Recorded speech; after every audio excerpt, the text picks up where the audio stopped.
Get off my property! The combat veteran's voice thundered across his driveway as black SUVs surrounded his modest home.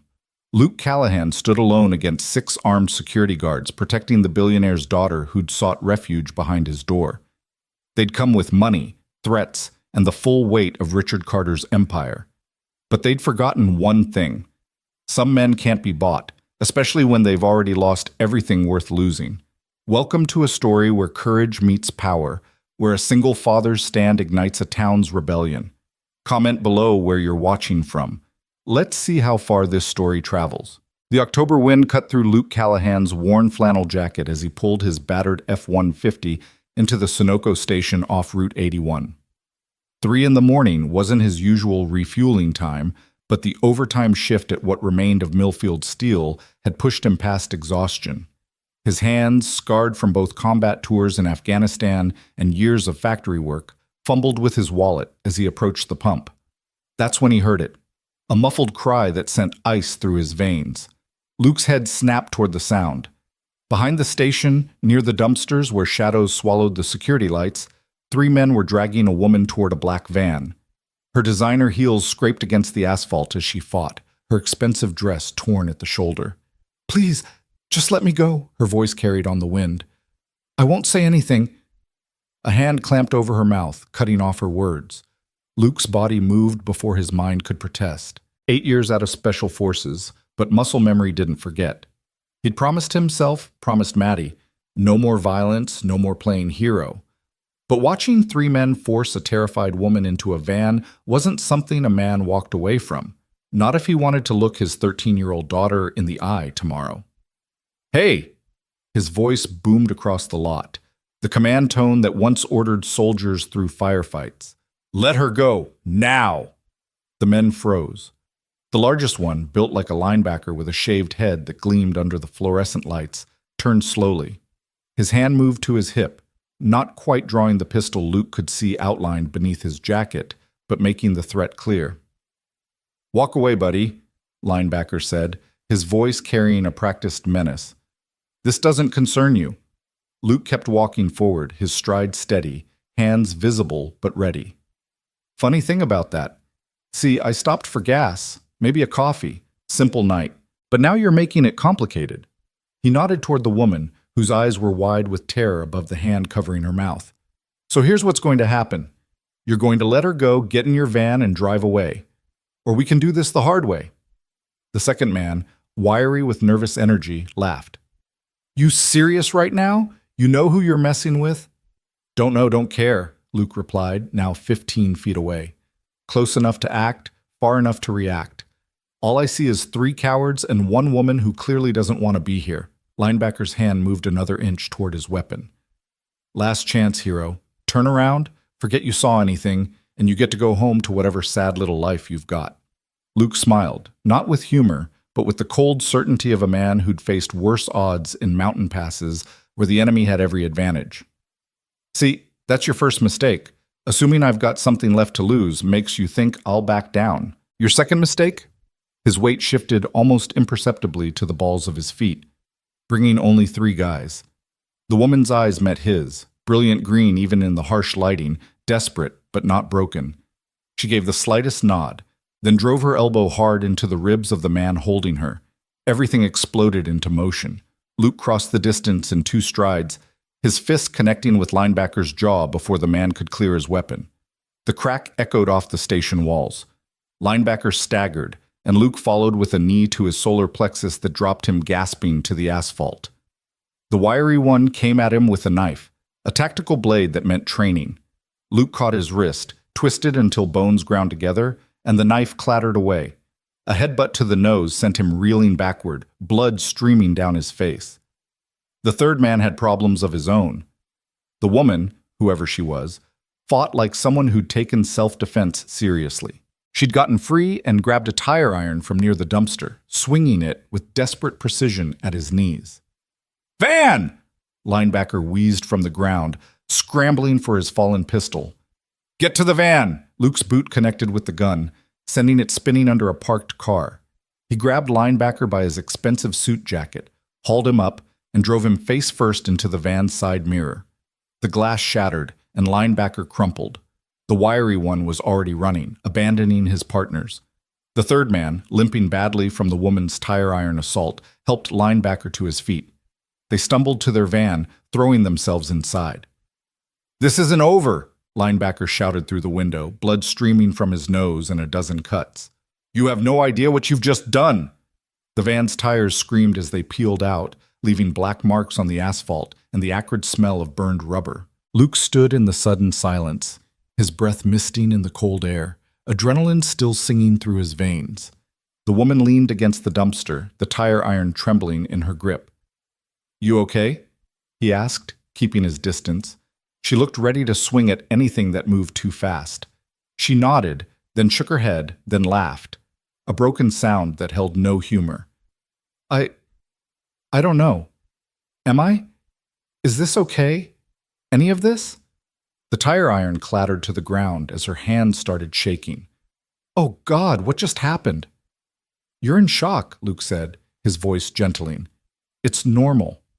You're safe now. They're gone." "Gone," she repeated, wrapping her arms around herself. Her dress, which Luke now noticed had probably cost more than his truck, was ruined. One heel was broken. Blood trickled from a scrape on her cheek. "No, they're not gone. They'll be back. They always come back." "Who were they?" Luke pulled out his phone. "I'm calling 911. You need to file a report." "No."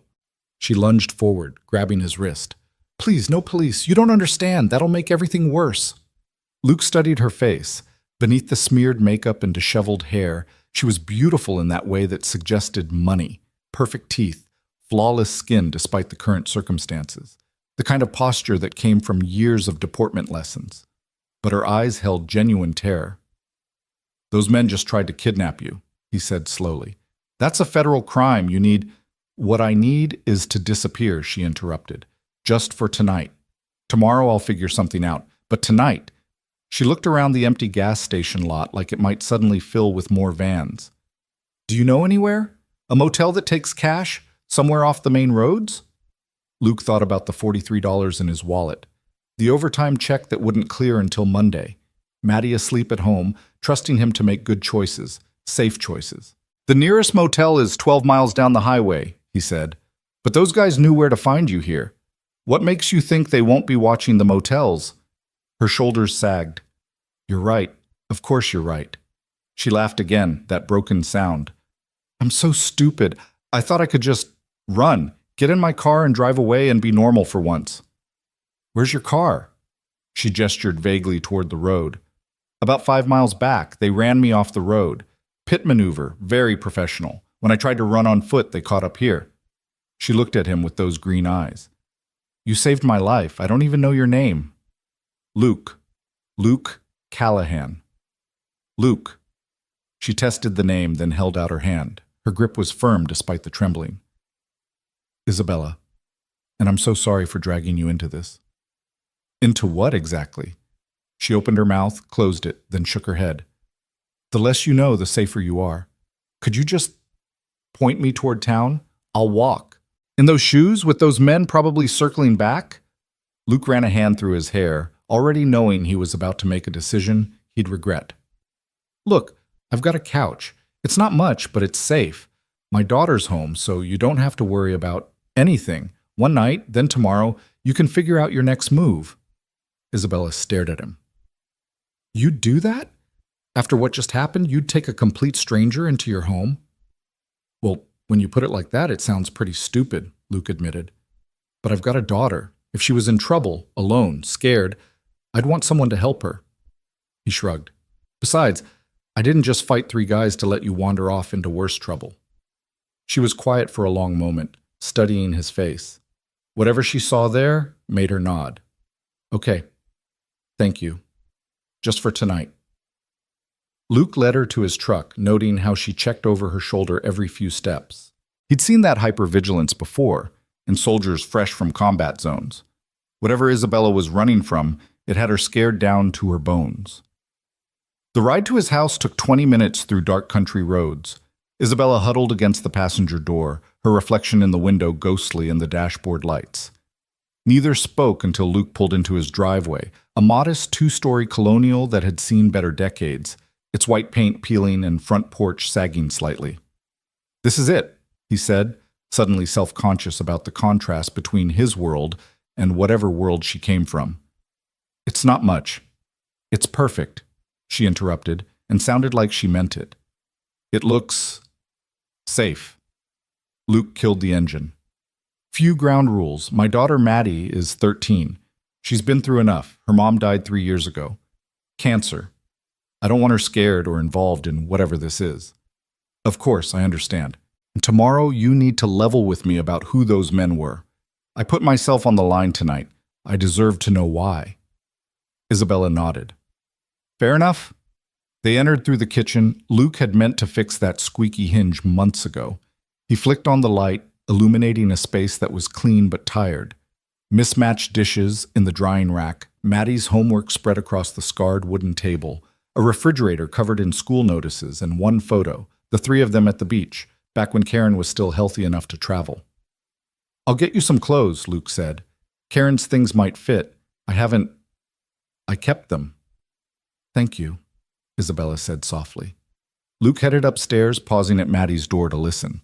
Her soft breathing continued undisturbed. He gathered sweatpants and a t-shirt from the boxes in the closet he couldn't bring himself to donate, grabbed a spare towel, and returned downstairs. Isabella had moved to the living room window, peering through the blinds at the empty street. "See anything?" he asked. "Not yet." She accepted the clothes gratefully. "Would it be okay if I showered? I can still feel their hands." "Of course. Bathroom's down the hall." While she showered, Luke made coffee, decaf because his hands were still shaking slightly from the adrenaline dump. He checked the locks, looked out each window, and tried to process what he'd just done. Brought a stranger home. A stranger who was clearly in serious trouble. A stranger whose presence might put Maddie in danger. "What were you thinking?" he muttered to himself. But he knew what he'd been thinking. He'd been thinking about the terror in her eyes. The way she'd fought alongside him instead of freezing. The broken laugh that said she was at the end of her rope. Isabella emerged 30 minutes later, Karen's clothes hanging loose on her smaller frame. Without the makeup and expensive dress, she looked younger, more vulnerable. She'd tried to tame her auburn hair into a ponytail, but damp strands escaped to frame her face. "Better?" Luke asked, handing her a mug of coffee. "Much." She wrapped her hands around the mug like it was anchoring her to reality. "Your wife had good taste in comfortable clothes." She was practical. Luke sat in his recliner, the one piece of furniture he'd bought new after Karen died because her chair hurt too much to keep. Said life was too short for uncomfortable pajamas. "Sounds wise." Isabella curled up on the couch, tucking her feet under her. "How long were you married?" 16 years. Met in high school, waited for me through 2 deployments, stuck by me through the adjustment when I came home. He took a sip of coffee. "She was the strong one, really. I just tried to keep up." "I'm sorry for your loss." "Me too." He studied her over his mug. "Your turn." "Who are you, Isabella? Who were those men?" She was quiet for so long he thought she wouldn't answer. Then, "My last name is Carter. Isabella Carter." The name hit Luke like cold water. "Carter? As in Richard Carter? Carter Tech Industries?" She nodded miserably. "My father." Luke set down his mug carefully, his mind racing. Richard Carter was one of the richest men in America. Carter Tech had contracts with the Defense Department, owned stakes in everything from social media platforms to private military companies. The kind of man who bought senators like other people bought coffee. "Those men work for your father?" "Not officially. He calls them security consultants. They're supposed to protect me." Her laugh was bitter. "Protect the investment, more like. Keep the asset from depreciating in value." "Why were they trying to force you into a van?" "Because I ran." She met his eyes, and he saw steel beneath the fear. 3 days ago, I walked out of a boardroom where my father was negotiating my marriage to the son of his biggest competitor. A merger, he called it. A strategic alliance worth billions. He never even asked if I wanted it. Arranged marriage? In America, In 2025? Oh, it wouldn't be called that. We'd date publicly for a few months, a whirlwind romance the media would eat up. Then a fairy tale wedding, beautiful babies, and two companies becoming an unstoppable force. Her knuckles were white around the mug. I'm 28 years old, and I've never made a single decision about my own life. Where I lived, what I studied, who I dated, all carefully orchestrated for maximum benefit to the Carter empire. So you ran. So I ran. Took cash from my apartment safe, left my phone so they couldn't track me, got in my car and drove. I made it 3 days. She laughed, but tears were rolling down her cheeks. 3 whole days of freedom. Gas station coffee, cheap motels, choosing my own direction for once. It was the best 3 days of my life. Luke grabbed a box of tissues from the side table, Karen's last box that he'd never thrown away. Isabella took one gratefully. Your father sent those men to bring you back? He doesn't see it as kidnapping. In his mind, I'm having a breakdown. Poor little rich girl can't handle the pressure. They're just helping me get the treatment I need. She dabbed at her eyes. By tomorrow, there'll probably be a press release about my exhaustion and upcoming stay at a wellness retreat. Then once I'm back under control, the wedding plans will proceed. That's insane. That's power, real power, the kind that rewrites reality to suit its needs. She looked at him steadily. Which is why you should drive me to the bus station first thing in the morning. Those men will be back, and they'll have my father's full resources behind them. You don't want any part of this. Luke thought about that. The smart play was exactly what she said. Get her on a bus, forget this happened, go back to his simple life of overtime shifts and raising Maddie.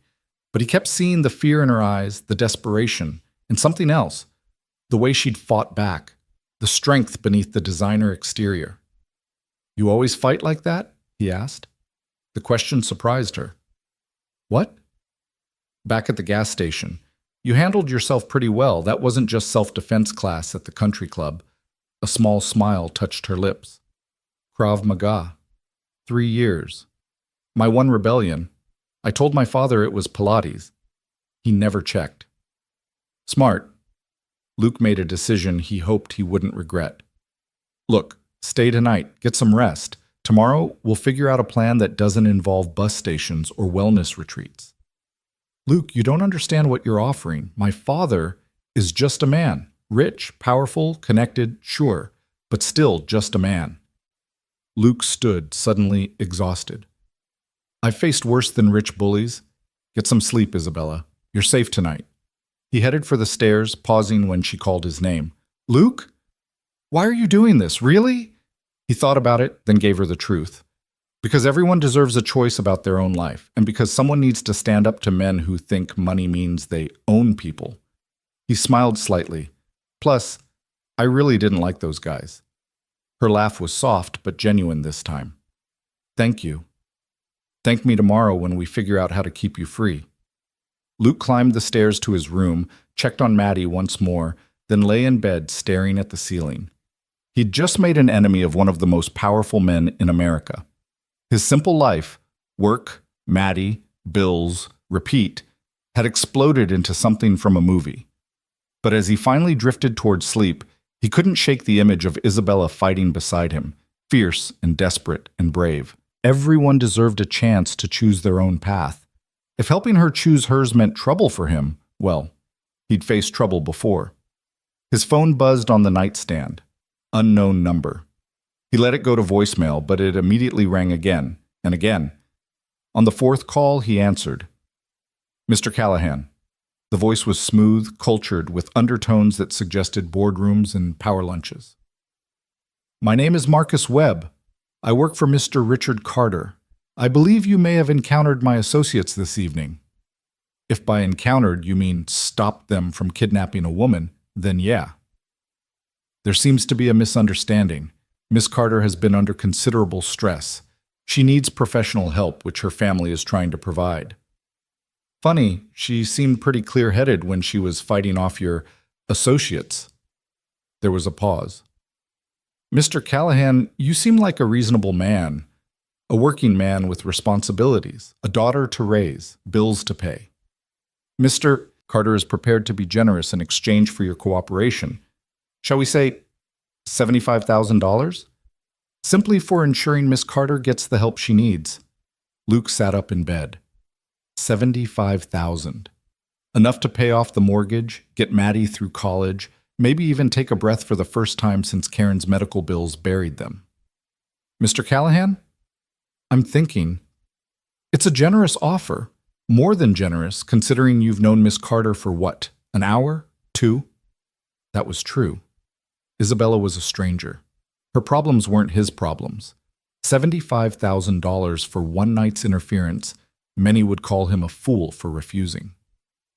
Mr. Callahan, I need an answer. Luke thought about Isabella downstairs, finally feeling safe enough to sleep. About Maddie, who he'd raised to stand up for others. About Karen, who'd always said integrity was the one thing no one could take from you. You had to give it away. Tell Mr. Carter to go to hell. I'm sorry? Actually, tell him to go to hell and take his money with him. Isabella is a grown woman who makes her own choices. If she wants to leave, she can call you herself. This is a mistake, Mr. Callahan. Mr. Carter is not a man who accepts defiance well. Then he's going to have to learn. Don't call again. Luke hung up and turned off his phone. His hands were steady now, his mind clear. Whatever came next, at least he'd be able to look at himself in the mirror. A soft knock at his door made him tense. Dad? Maddie's voice, thick with sleep. I heard voices. He opened the door to find his daughter in her oversized Steelers jersey, hair a mess of tangled brown curls. Just a wrong number, sweetheart. Why are you up? Needed water. She peered at him with Karen's eyes, sharp, missing nothing. You okay? You look weird. Just tired. Long shift. She didn't look convinced. Is someone downstairs? I heard the shower running. Luke hesitated. Maddie was smart, too smart to lie too effectively. A friend needed a place to crash. She'll be gone tomorrow. She? Maddie's eyebrows rose. Dad, do you have a girlfriend? What? No, it's not like that. She just needed help. Maddie studied him for a long moment, then shrugged. Okay, but if you do get a girlfriend, you have to tell me. We agreed. No secrets about important stuff. Deal. Now back to bed. Night, Dad. Love you. Love you too, kiddo. She padded back to her room, and Luke returned to his bed. But sleep wouldn't come. Every car that passed made him tense. Every sound could be them returning. He'd drawn a line in the sand, and men like Richard Carter didn't tolerate lines. Finally, around 5 a.m., exhaustion won. He dozed fitfully, dreams full of black vans and harder choices yet to come. The sound of breaking glass yanked him awake. Luke rolled out of bed, feet hitting the floor in a combat crouch. Gray dawn light filtered through the windows. He grabbed the baseball bat from behind his door, Maddie's from when she still played Little League, and moved silently down the hall. Another crash from downstairs, followed by Isabella's voice, I said I'm fine! Luke took the stairs 3 at a time, bat raised, ready for a fight. But the kitchen wasn't full of Carter's men. Instead, Isabella stood amid broken dishes, trying to clean up what looked like an attempted breakfast gone wrong. Eggs were splattered on the floor, coffee grounds everywhere, and she had somehow managed to burn toast so badly the smoke detector was chirping. She looked up at him, mortified. I wanted to make breakfast, to say thank you, but your toaster is apparently possessed, and I may have never actually used a non-digital coffee maker before, and... She gestured helplessly at the mess. I'm so sorry. Luke lowered the bat, adrenaline giving way to something between amusement and sympathy. It's okay. Here, let me... Dad? Maddie appeared in the doorway, taking in the scene with wide eyes. What happened?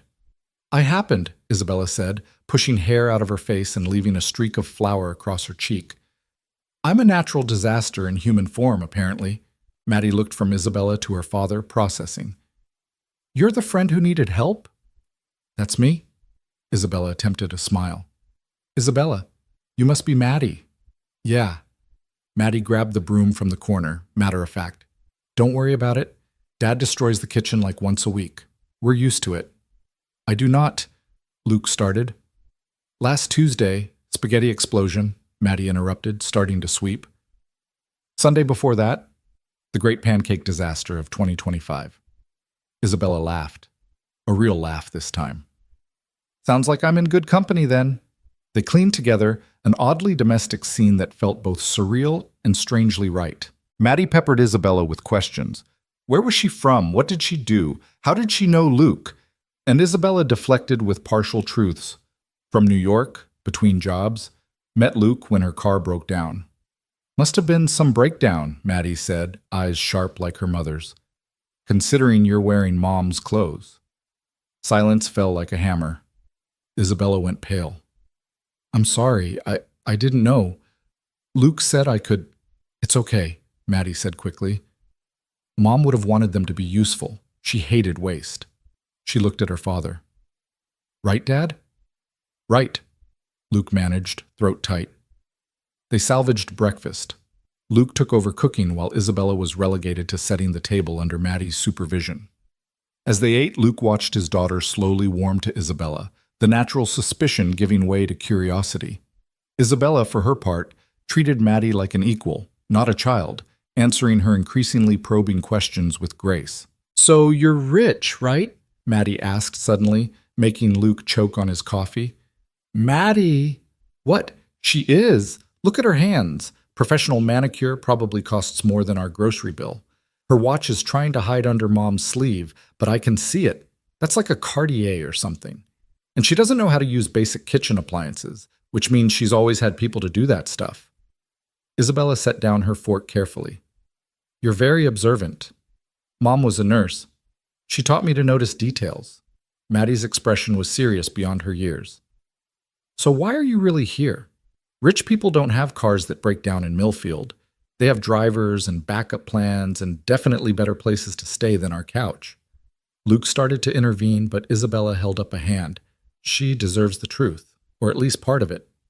She met Maddie's eyes. You're right, I come from money, a lot of it. But that money came with strings, and those strings were strangling me. So I cut them and ran. Your dad helped me when some people tried to drag me back. Like, actually drag? Actually drag. Maddie looked at her father with something like awe. You got in a fight? Dad, you haven't been in a fight since I got home, Luke finished, and I'd like to keep it that way. But these people, they'll come here, Maddie asked. Luke and Isabella exchanged glances. Maybe, Luke admitted. Probably. Then Isabella should stay, Maddie announced, until she figures out where to go. We can't just send her back out there alone. Sweetheart, it's complicated. No, it's not. Maddie's jaw set in a way that was pure Karen. Someone needs help. We help. That's what you taught me. That's what Mom would do. Before anyone could respond, the doorbell rang. They all froze. Luke checked his watch, 7:47 a.m., too early for visitors in Millfield. Upstairs, he told Isabella. Both of you. Dad, now. They moved quickly, Maddie grabbing Isabella's hand and pulling her toward the stairs. Luke waited until he heard Maddie's bedroom door close, then approached the front door, bat still in hand. Through the peephole, he saw a man in an expensive suit, definitely not local. Behind him, 3 black SUVs idled in the driveway. Luke opened the door but kept the chain on. Can I help you? The man smiled, white teeth, cold eyes. Mr. Callahan, my name is Harrison Pike. I'm Mr. Carter's chief of staff. May I come in? No. The smile didn't waver. I understand there was some unpleasantness last night. Mr. Carter wanted me to apologize personally for the behavior of our security team. They exceeded their authority. Assault and attempted kidnapping usually does exceed authority, yeah. Quite. Pike produced an envelope from his jacket. Mr. Carter would like to resolve this situation amicably. Inside this envelope is a check for $100,000. All we ask is that you allow us to speak with Isabella. Just speak. If she chooses to remain here after that conversation, we'll leave. Luke eyed the envelope like it might bite. And if I say no? Pike's smile finally faded. Mr. Callahan, you seem like an intelligent man. You must understand the position you're in. Mr. Carter owns significant stakes in Millfield Steel. A word from him could accelerate the plant's closure. Your job, the jobs of your neighbors, gone. Your mortgage is held by First National Bank. Carter Tech is their largest shareholder. Your daughter attends Millfield Middle School, which receives a generous grant from the Carter Foundation each year. Are you threatening my daughter? I'm explaining reality. Mr. Carter doesn't want to be your enemy, but if you insist on interfering with his family affairs, Pike shrugged eloquently. Luke felt rage building, the kind he'd worked years to control. Get off my property. Mr. Callahan, I said get off my property, now. And tell Richard Carter that if he wants to talk to his daughter, he can come himself, not send his lackeys to threaten working families. Pike's expression hardened. This is a mistake. Maybe, but it's mine to make. Now leave before I call the real cops, not the rental ones you probably have on speed dial. Pike turned without another word, walked to the middle SUV, and climbed in. The vehicles pulled out slowly, deliberately, making sure Luke saw their presence, their power. Luke closed the door and leaned against it, breathing hard. He'd just declared war on a billionaire, over a woman he'd known less than 12 hours. They're gone, he called up the stairs. Isabella and Maddie came down, Isabella pale and shaken, Maddie vibrating with excitement. That was awesome, Maddie exclaimed. You totally faced him down. Did you see his face when… Madison, Luke's tone stopped her cold. This isn't a game. These are dangerous people. I know, but no buts. You're going to school. Normal day. If anyone approaches you that you don't know, you run and you scream and you call 911, understood? Maddie's excitement dimmed. Yes, sir. Isabella, we need to… Luke's phone rang. The screen showed his supervisor's name. His stomach dropped as he answered. Luke? Jim here. Listen, I've got some bad news. Corporate just called. They're accelerating the closure timeline. Last shift is Friday. Friday? That's 3 days from now. I know. It's bullshit. They're offering a severance package, but only if you sign by end of business today. Otherwise, nothing. Luke closed his eyes. Carter worked fast. How much? 2 weeks' pay. That's it? That's it. I'm sorry, Luke. This came from the very top. Nothing I can do. Luke hung up without saying goodbye. Isabella had gone even paler. That was because of me, she said quietly. That was because your father is a vindictive ass, Luke corrected. Maddie, get ready for school. But now, sweetheart, she went, casting worried looks back at them. When they heard her door close, Isabella turned to Luke. I'll leave, right now. Maybe if I go… He'll still close the plant, still come after me for defying him. Luke ran a hand through his hair. Besides, you leaving doesn't help the real problem. Which is that he thinks he can buy or bully anyone into submission. Luke met her eyes. I've fought men like him before. Different uniforms, same mentality. They only understand one thing, strength. You want to fight Richard Carter? He has more lawyers than you have friends. More money than this entire town will see in a lifetime. Maybe, but he also has a weakness. What? You. He needs you for this merger. Without you, his grand plan falls apart. Luke smiled grimly. So we make him come to the table. On our terms. Isabella shook her head. You don't know him. He doesn't negotiate. He wins. Everyone negotiates when they have no choice. Luke pulled out his phone. I may not have lawyers and money, but I do have something. What? Friends who know how to make noise. He scrolled through his contacts, found the number he wanted. Mike, it's Luke Callahan. Remember that favor you owe me from Kandahar? I'm calling it in. Isabella watched as Luke made call after call, his voice confident, persuasive. By the time Maddie came down for school, he'd set something in motion. What are you doing? Isabella asked as Maddie gathered her backpack. Fighting back. Your father wants to play hardball? Fine. But we're not playing in his boardroom. We're playing in the court of public opinion. A car honked outside. Maddie's friend's mom. Regular carpool. Be careful, Luke told his daughter, hugging her tight. You too, she whispered back. Then louder, to Isabella. Don't let him do anything too stupid. He thinks he's still a soldier sometimes. I'll do my best, Isabella promised. After Maddie left, Luke turned to Isabella. We need to get you somewhere safer than here, and we need to do it before… The sound of vehicles approaching cut him off. Not SUVs this time. News vans. 3 of them, pulling up to the curb. "What did you do?" Isabella asked. "Called in that favor. Mike Reeves works for Channel 7 now, investigative reporter. I told him I had Richard Carter's runaway daughter and a story about arranged marriages and corporate tyranny." "Luke, no. This will make everything worse, or it'll make him back off. Men like your father hate scrutiny, bad for the stock price." Luke watched as reporters and camera crews piled out. "Your choice, Isabella. We can send them away, you can run, keep running forever, or we stand and fight." Isabella watched the reporters setting up, her expression cycling through fear, uncertainty, and finally, determination. "If we do this, he'll destroy you. Your job, your reputation, everything." "Job's already gone. Reputation." Luke shrugged. "I'm a nobody from nowhere, not much to destroy." "You're not a nobody," Isabella said fiercely. "You're the only person in my entire life who stood up for me without wanting something in return. So, what's it going to be?" She squared her shoulders, lifted her chin, and for a moment Luke saw the woman she could be without fear. "Let's give them a show." They walked out together to meet the cameras, Isabella still in Karen's old clothes, Luke in his work flannel. The reporters surged forward, questions flying. "Miss Carter, is it true you've run away from an arranged marriage?" "Mr. Callahan, what's your relationship with Isabella Carter? Has Richard Carter threatened you?" Luke held up a hand for silence. "We'll give one statement, then we're done. Isabella?" She stepped forward, and when she spoke, her voice was clear and strong. "My name is Isabella Carter. 3 days ago, I left my father's house because he was attempting to force me into a marriage I didn't want for business purposes.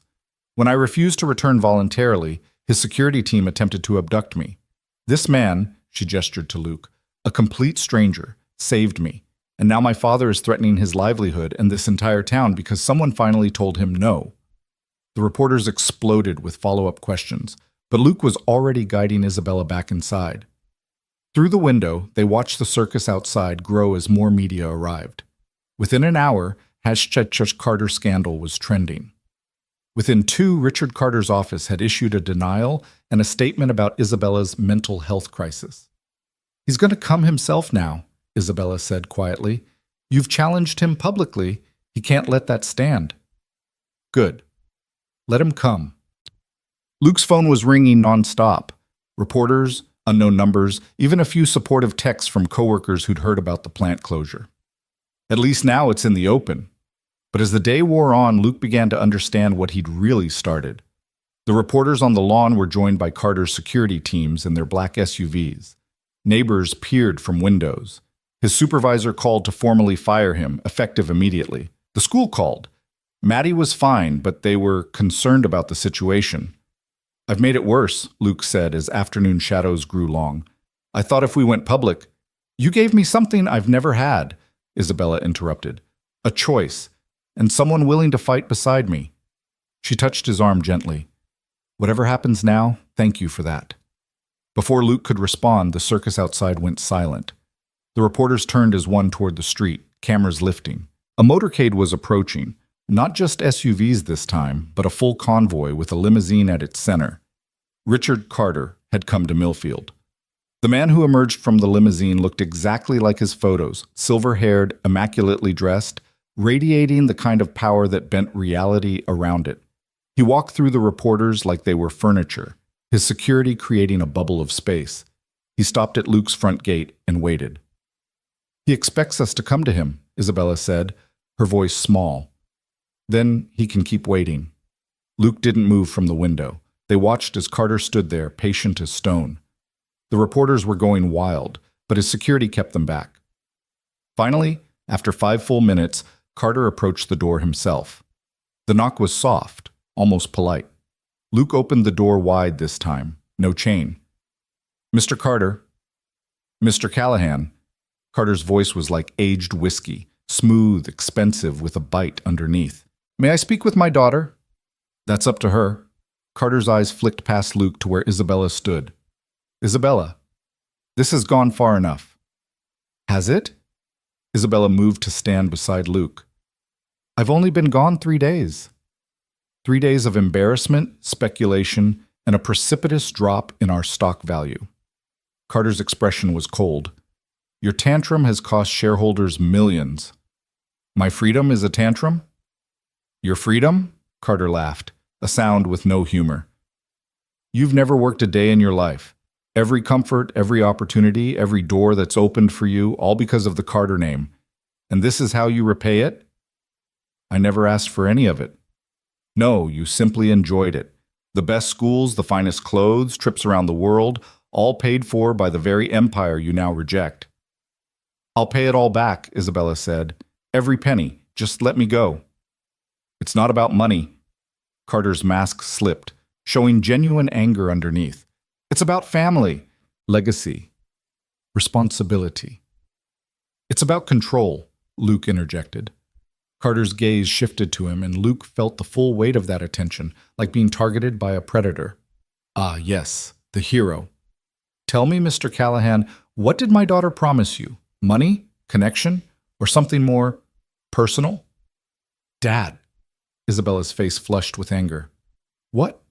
It's a reasonable question. A man doesn't throw away his job and future for nothing. Maybe that's the difference between us, Luke said evenly. I know some things are worth more than money. How poetic. Tell me, will your daughter appreciate that poetry when you can't afford her college? When you lose this house? Carter smiled coldly. I've done my research, Mr. Callahan. Widower, barely making ends meet, one daughter who shows exceptional academic promise.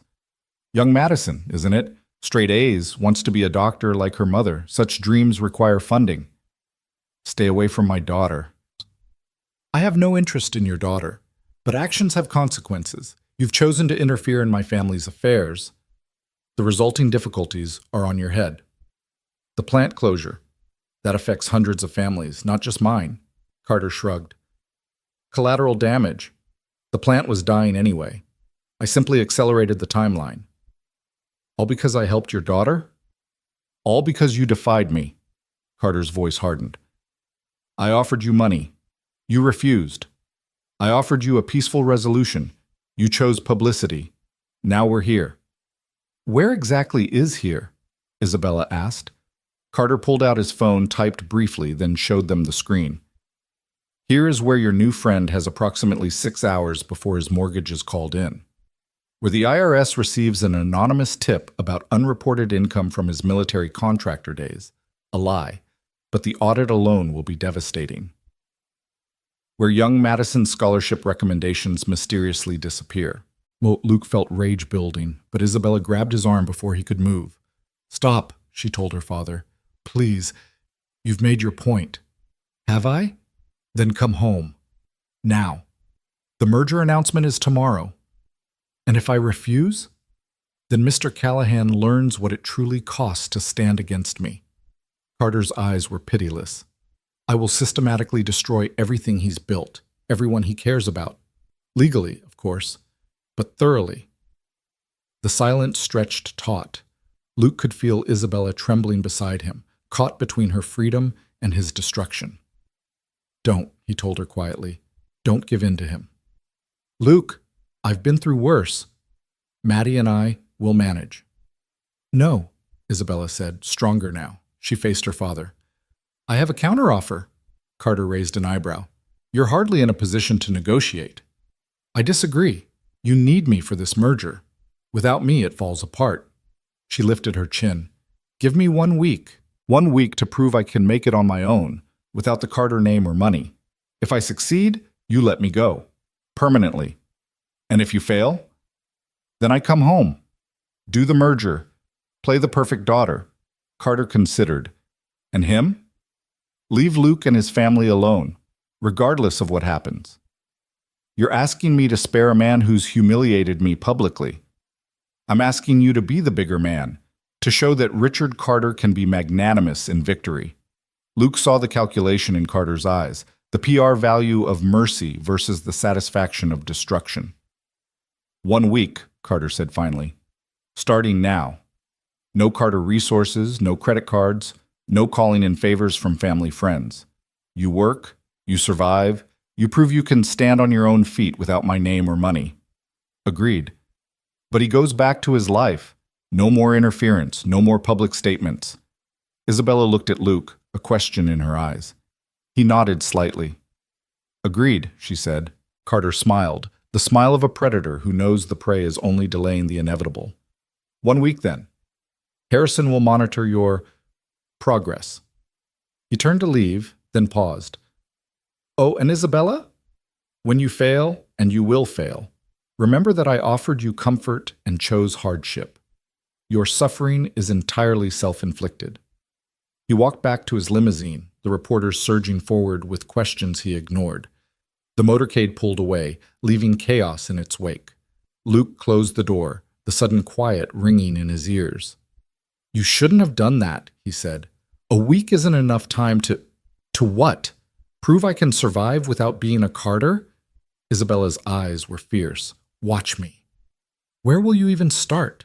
You need a job, a place to live. Then I'd better get started. She pulled out the cheap prepaid phone she'd bought during her escape. First, I need to find work. Any ideas? Luke thought about it. The diner's always hiring, retail places too. But Isabella, these jobs, they're hard. Long hours, minimum wage. I know. She was already scrolling through job listings. But it's honest work, and it's my choice. You could stay here for the week. She shook her head. Your father was clear. You go back to your life. That means I can't involve you further. But where will you go? Mrs. Patterson rents rooms, Isabella said, surprising him. I saw the sign when we drove through town. $40 a night. I have enough cash for a few days. After that, she shrugged. I'll figure it out. Luke wanted to argue, but he saw the determination in her eyes. This was her fight now, her chance to prove herself. At least let me drive you there. The reporters will follow anyway. Might as well make it easy on them. They gathered Isabella's few belongings, the clothes she'd arrived in, now clean and dried, and a bag with some of Karen's clothes that Luke insisted she take. As they prepared to leave, Luke's phone rang. Maddie's school. Mr. Callahan? This is Principal Morrison. We have a situation. Some reporters tried to interview Madison during lunch. We've had to lock down. I'm on my way. Luke grabbed his keys, then looked at Isabella. Go, she said. Your daughter needs you. Come with me. After I get Maddie, I'll drop you at Mrs. Patterson's. They drove through the gauntlet of reporters, Luke stone-faced and silent. The school was indeed surrounded by news vans. Luke parked and started to get out, but Isabella stopped him. Let me handle them. You get Maddie. Before he could protest, she was out of the truck, walking straight toward the largest cluster of reporters. I'll give you 5 minutes of questions if you leave the school alone, she announced. These children didn't ask for any of this. The reporters swarmed her, and Luke used the distraction to slip into the school. He found Maddie in the principal's office, looking small and scared. Dad! He pulled her into a hug. You okay? They kept asking about Isabella, about you. I didn't know what to say. You don't have to say anything. Come on, let's go home. They slipped out a side door and circled back to the truck. Isabella was still holding court with the reporters, answering questions with a poise that seemed to grow stronger with each word. When she saw them, she wrapped up quickly and joined them in the truck. You okay? She asked Maddie. Yeah, that was kind of badass what you did, drawing them off like that. Language, Luke warned, but his heart wasn't in it. They drove to Mrs. Patterson's boarding house, a Victorian that had seen better days but was clean and respectable. Mrs. Patterson herself, 70 if she was a day, took one look at the situation and clucked her tongue. You're the Carter girl everyone's talking about. Yes, ma'am. Running from your daddy? Something like that. Mrs. Patterson studied her shrewdly. Can you work? I can learn. The older woman considered. 40 a night, but I'll cut it to 20 if you help with cleaning and breakfast prep. 4:30 a.m. sharp. Deal. Isabella shook her hand firmly. No visitors after 9, no parties, no drugs. Break my rules, you're out. Understood. Mrs. Patterson handed her a key. Room 3, second floor, bathrooms down the hall. Luke helped carry her few things upstairs. The room was small but clean, single bed, dresser, small table by the window overlooking Main Street. It's perfect, Isabella said, and meant it. Isabella, don't. She touched his arm. You've done more than enough. Now I need to prove I can do this. It's not about proving anything. Your worth isn't measured by whether you can survive poverty. No, but my character is measured by whether I can stand on my own feet. She smiled sadly. I've been a decoration my whole life, Luke. Beautiful, educated, completely useless. This week, it's my chance to be real. Luke understood that. The need to prove yourself, to know your own strength. He'd felt it when he'd joined the army, when he'd come home, when he'd had to learn to be a single parent. If you need anything, I know where to find you. He left her there, standing in that small room with her chin raised and her eyes bright with determination. As he and Maddie drove home, his daughter was quiet. She's going to be okay, right? Maddie finally asked. I think so. She's stronger than she knows. Are we going to be okay, with Mr. Carter threatening everything? Luke reached over and squeezed her hand. We're going to be fine. We've been through worse. But as they pulled into their driveway, Luke saw the notice taped to his door. Mortgage review, effective immediately. Carter wasn't waiting for Isabella to fail. He was hedging his bets. That night, Luke sat at his kitchen table with bills spread before him, calculator in hand, trying to figure out how to survive without a job. Savings would last maybe 2 months if they cut everything non-essential. The severance, if he signed away his rights, would add 2 weeks. Unemployment would help, but not enough. His phone buzzed. A text from Isabella. Got a job, Sal's Diner, morning shift, starts tomorrow. Thank you for everything. He smiled despite their situation. She was fighting. The least he could do was fight too. He pulled out his laptop and started updating his resume. If Carter wanted a war, he'd get one, but it would be fought with determination and dignity, not dirty tricks and threats. Tomorrow would bring new challenges. But tonight, Luke Callahan allowed himself a moment of pride. He'd stood up to a bully, helped someone in need, and shown his daughter that some things were worth fighting for. The week had begun. The alarm shrieked at 4:15 a.m., and Isabella fumbled in the darkness of her small room, muscles already aching from yesterday's job hunt that had taken her to every establishment on Main Street.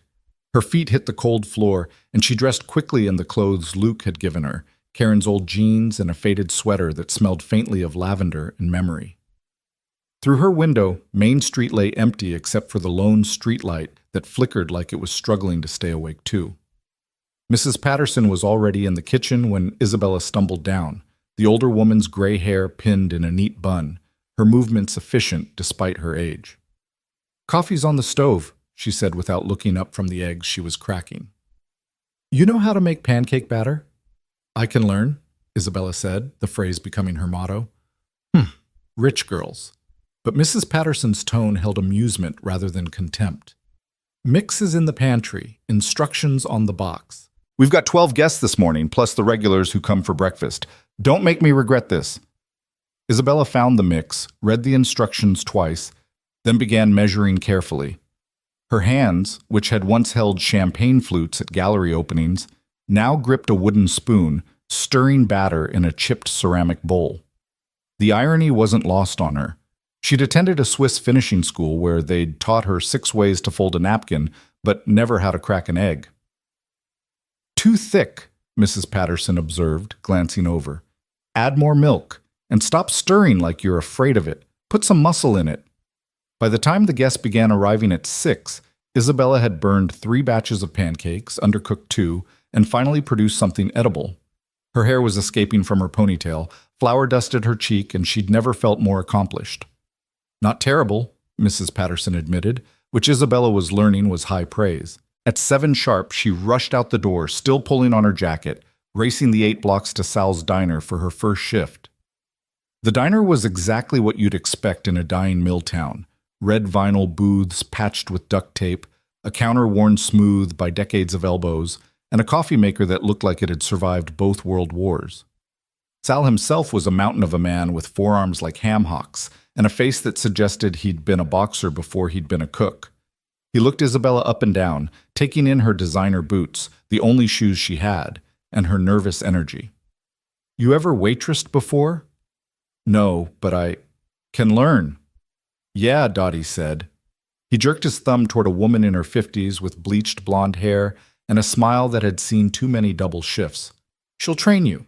Don't drop anything, don't mix up orders, and don't cry in front of customers. Save it for the walk-in freezer like everyone else. Dottie handed her an apron that had seen better decades and a notepad.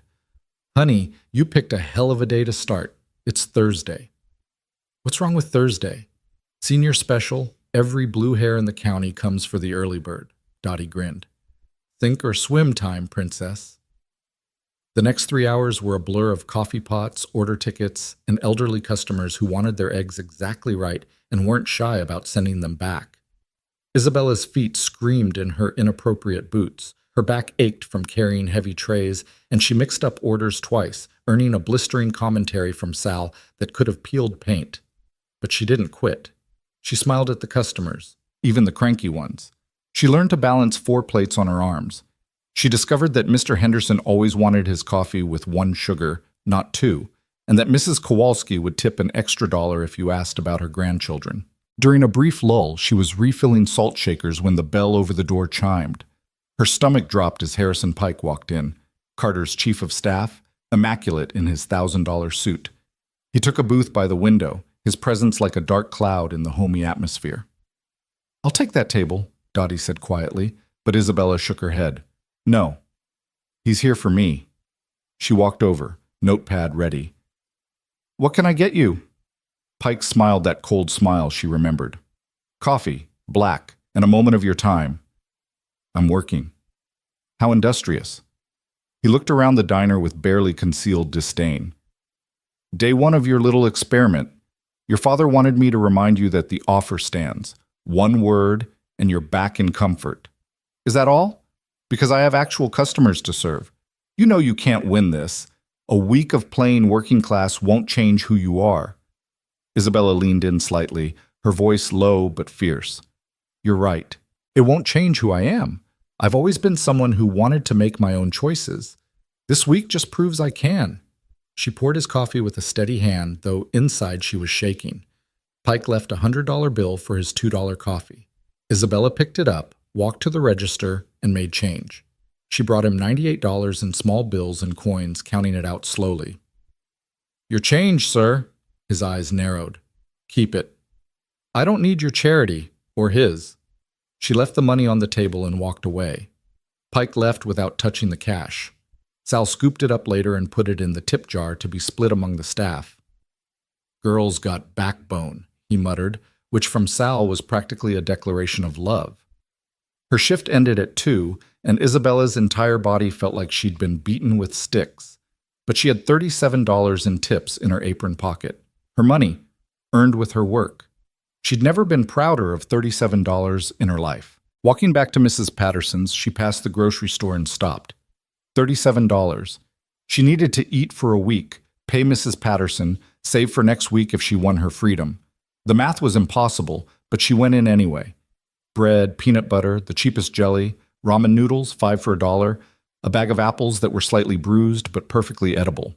She stood in the checkout line behind a woman with 2 small children, counting food stamps, and felt a shame so profound it nearly knocked her over. Not shame at her own situation, but shame that she'd lived 28 years without understanding that this was reality for millions of people. That while she'd complained about the wrong vintage of champagne at charity galas, mothers were calculating whether they could afford both milk and bread. $14.73, the cashier said. Isabella counted out the bills carefully, aware of Pike's Mercedes still idling outside, watching her through the window. Let him watch. Let him report back that Richard Carter's daughter was buying ramen noodles and bruised apples.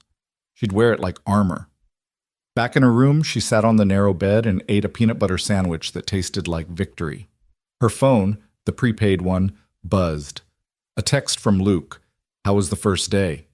She wanted to tell him everything, about the pancakes and the rude customers and Pike's visit, and the profound exhaustion that went bone deep. Instead, she typed, "Survived.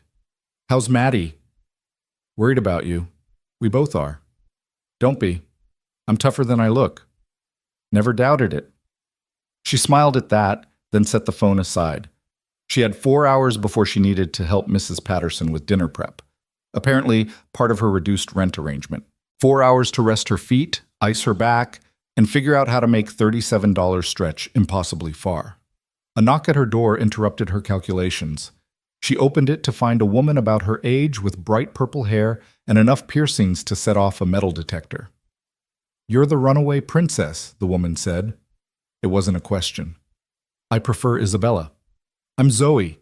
I'm in room 5. Heard you were looking for work." "I have a job. At Sal's." Zoe snorted. "One job?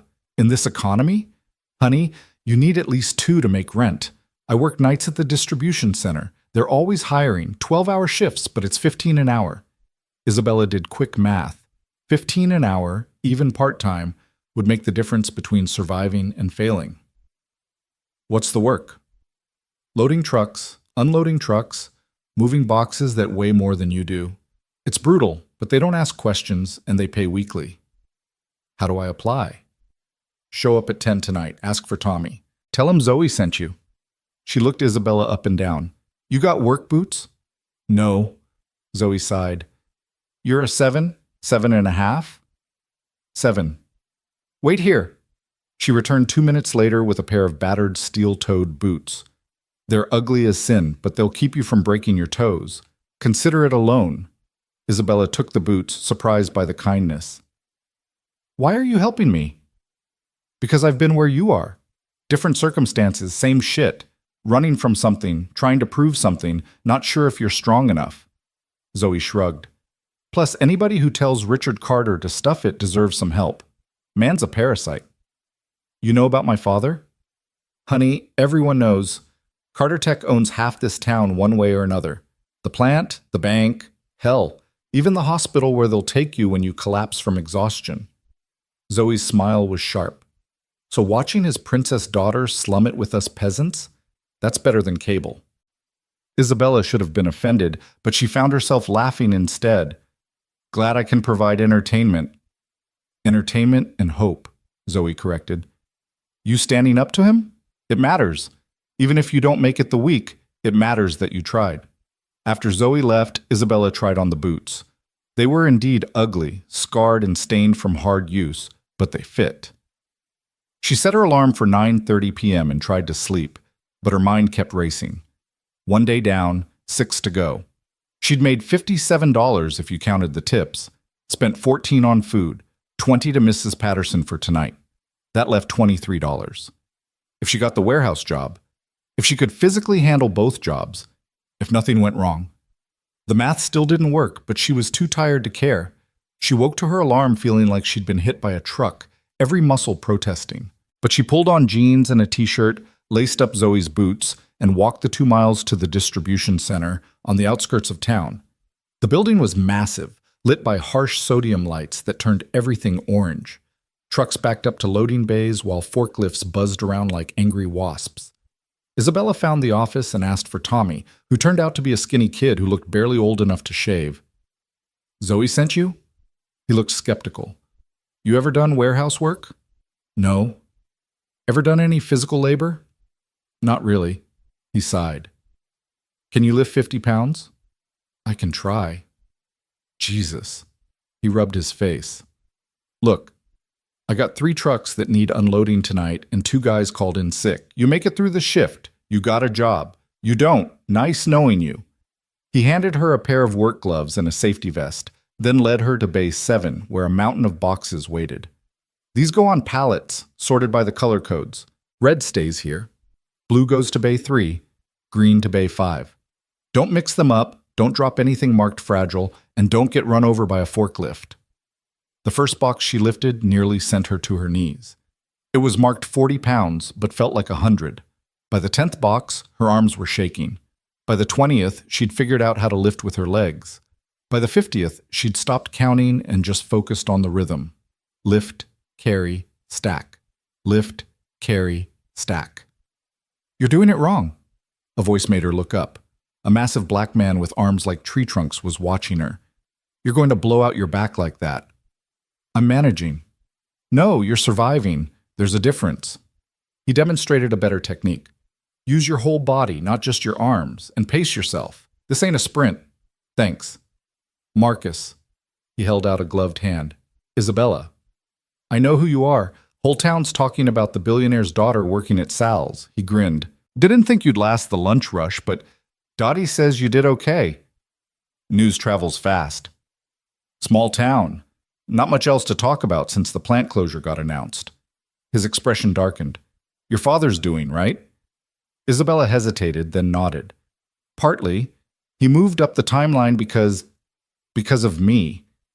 She expected anger, but Marcus just shrugged. Plant was dying anyway. Would have happened next year or the year after. At least this way we get to watch him squirm a little. Who? Your old man. Word is he's losing his mind that you won't come home. Stock price dropped another 2 points today. Isabella hadn't known that. She'd been too focused on surviving to think about the wider implications of her rebellion. They worked in companionable silence for a while, Marcus teaching her tricks to make the work easier, though nothing could make it easy. By 3 a.m., her shirt was soaked with sweat despite the cold, and she'd developed blisters even through the gloves. Break time, Tommy called out. Isabella collapsed on a bench outside, gratefully accepting the bottle of water Marcus offered. Why are you really doing this? He asked. You could go home any time. Yeah, you'd have to marry some rich asshole, but that's better than killing yourself for 15 an hour. Isabella thought about how to answer. You ever feel like you're drowning in comfort? Like everything's so soft and easy that you can't tell if you're actually alive or just existing? Can't say that's been my problem. I know how that sounds, poor little rich girl, complaining about luxury. But when every choice is made for you, when every path is predetermined, when you're just a chess piece in someone else's game, that's a different kind of prison. Marcus was quiet for a moment. My daughter's 16, smart as hell, wants to go to college, be an engineer, but with the plant closing, I don't know how I'll afford it. That's my prison. Wanting to give her choices I can't pay for. What's her name? Jasmine. Tell her to apply for the Carter Foundation scholarship. Marcus laughed bitterly. Right. I'm sure your father would love that. The foundation has independent directors. My father doesn't review applications. Tell Jasmine to apply. Tell her to mention in her essay that she wants to use her engineering degree to help revitalize towns affected by industrial decline. You're serious? Dead serious. It's exactly the kind of thing the board loves. Plus, they have quotas to fill, diverse candidates from affected communities. She'd be perfect. Marcus studied her for a long moment. You're not what I expected. I'm not what anyone expected, including myself. They went back to work, and Isabella pushed through the exhaustion, the pain, the voice in her head that said Pike was right. She couldn't do this. By 6 a.m., when the shift ended, she'd helped unload 3 trucks and load 2 more. Tommy handed her a time card. You coming back tomorrow? Every fiber of her being wanted to say no. Instead, she said, What time? 10 p.m. I'll be here. She walked back to Mrs. Patterson's as the sun rose, each step agony. She had 30 minutes before she needed to help with breakfast, then her shift at Sal's at 7. The math was simple and brutal. She'd worked 18 hours out of the last 24, but she'd earned it. Every dollar, every blister, every ache was hers. She splashed cold water on her face, changed clothes, and headed down to help Mrs. Patterson. The older woman took one look at her and pushed her into a chair. You look like death walking. I'm fine. You're not fine. You're running on fumes and stubbornness. Mrs. Patterson poured her a cup of coffee so strong it could strip paint. The warehouse? How did you... Zoe mentioned it. That girl can't keep a secret to save her life. Mrs. Patterson studied her shrewdly. You know you're going to collapse if you keep this up. I have 6 more days. 6 more days of what? Proving you can kill yourself with work? Your father won't be impressed. He'll just see it as confirmation that you can't hack it in the real world. This isn't about impressing him. It's about proving something to myself. And what happens after the week? Say you manage it, say he lets you go. Then what? You going to work yourself to death for the rest of your life? Isabella hadn't thought that far ahead. Survival had narrowed her focus to the next shift, the next dollar, the next day. I don't know, she admitted. Mrs. Patterson's expression softened slightly. Eat something. You can't run on coffee and determination alone. She pushed a plate of eggs and toast in front of Isabella, who wanted to protest that she couldn't afford it, but Mrs. Patterson waved her off. Consider it part of your employment package. Can't have you passing out and giving me a bad reputation. Isabella ate mechanically, fuel for the machine her body had become. Then she helped with breakfast prep. She was getting better at the pancakes, before dragging herself to Sal's. The diner was busier than yesterday, and Isabella's exhaustion made her clumsy.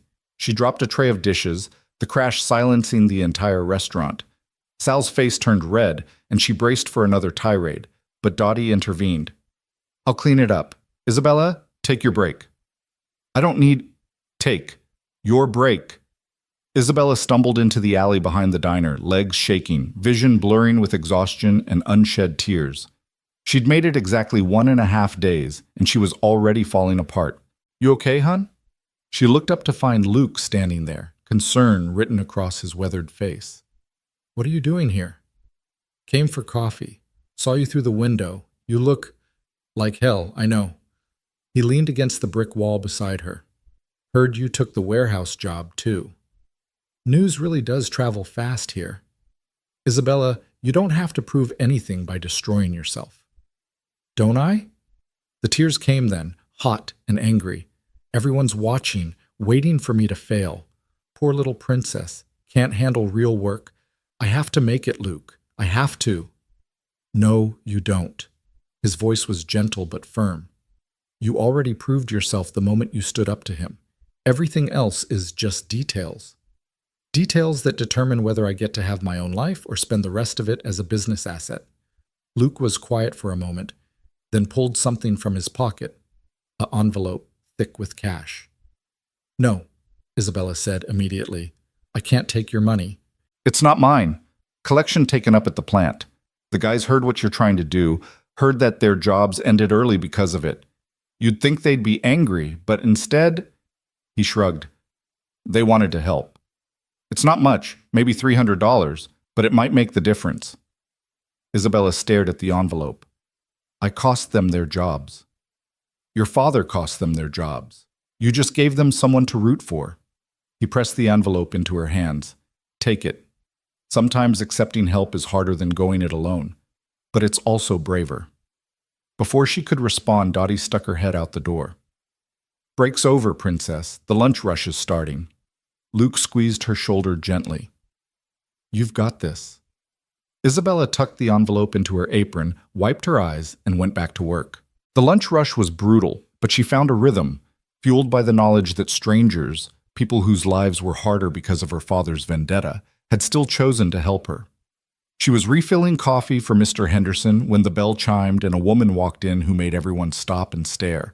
Perfectly coiffed blonde hair, a designer suit that probably cost more than most people's cars, and an aura of money that changed the atmosphere of the diner like dropping ice into hot water. Victoria Ashford. The woman Isabella's father had chosen to be her future mother-in-law. She took a booth in Isabella's section, her smile sharp as crystal. Isabella, darling, how quaint. Isabella approached with her notepad, proud that her hands didn't shake. What can I get you, Mrs. Ashford? Oh, I'm not here for the cuisine. She looked around with barely concealed disgust. I'm here to deliver a message. I'm working. Yes, I can see that. Playing dress up with the common folk. How very Marie Antoinette of you. Victoria's smile could have cut glass. Your father asked me to remind you that actions have consequences. Not just for you, but for everyone around you. Is that a threat? It's a fact. For instance, did you know that Mr. Callahan's daughter attends Millfield Middle School? Such a bright girl. It would be a shame if the school lost its funding from the Carter Foundation. All those children suffering because of your selfish need for attention. Isabella's hand tightened on her pen until her knuckles went white. You wouldn't. I wouldn't have to. Your father is not a patient man, Isabella. Each day you persist in this charade, his anger grows. And angry men do regrettable things. Get out. I beg your pardon? I said get out. Isabella's voice carried across the diner. You're not welcome here? Victoria stood slowly, smoothing her skirt. You can't run forever, darling. Sooner or later, you'll realize that fighting your destiny is like fighting gravity, exhausting and ultimately pointless. She left, and the diner remained silent for a long moment before conversations gradually resumed. Sal appeared at Isabella's elbow. You okay, kid? I'm fine. That woman gives you any more trouble, she's banned. I don't care how much money she has. The feeling of being part of something larger than herself, of having people believe in her not because of her name or money, but because she was fighting for something that mattered. Her phone buzzed. A message from an unknown number, but she recognized Victoria's crisp tone even in text. Your stubbornness is hurting innocent people. How long before Mr. Callahan loses his house? Before his daughter loses her future? Before this entire town pays for your pride? Isabella deleted the message without responding. She set her alarm, collapsed on the narrow bed, and fell into a sleep so deep it felt like drowning.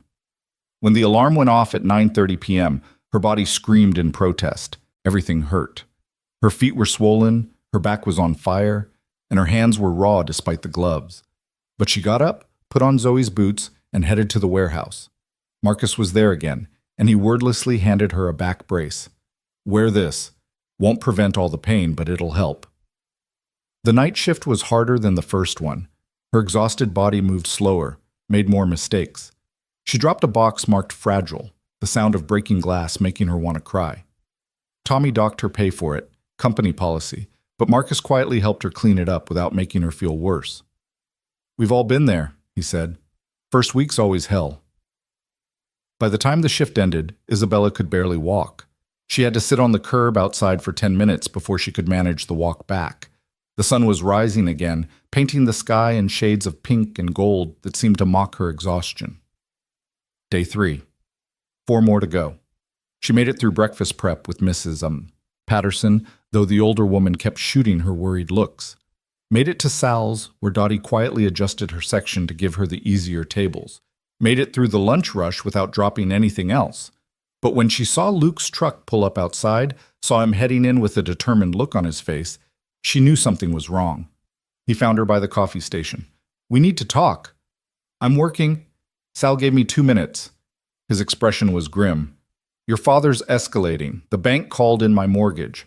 I have 72 hours to pay in full or they start foreclosure. Isabella's knees nearly buckled. Luke, I'm so sorry. Don't. This isn't your fault.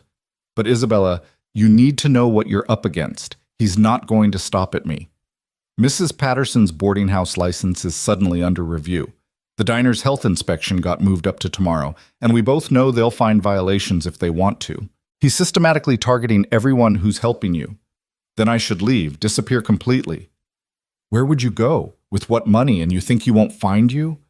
Luke shook his head. Running isn't the answer. Then what is? Fight back, but smart. You've got something he needs. You're the key to this merger. Use that leverage. I already am. The week was his idea, his terms. Time to change the game. Before Isabella could ask what he meant, Dottie called out that her break was over. Luke squeezed her shoulder and left, but his words echoed in her mind. Change the game. That night at the warehouse, she could barely lift the boxes. Marcus and 2 other workers quietly picked up her slack, forming an unspoken alliance to help her through.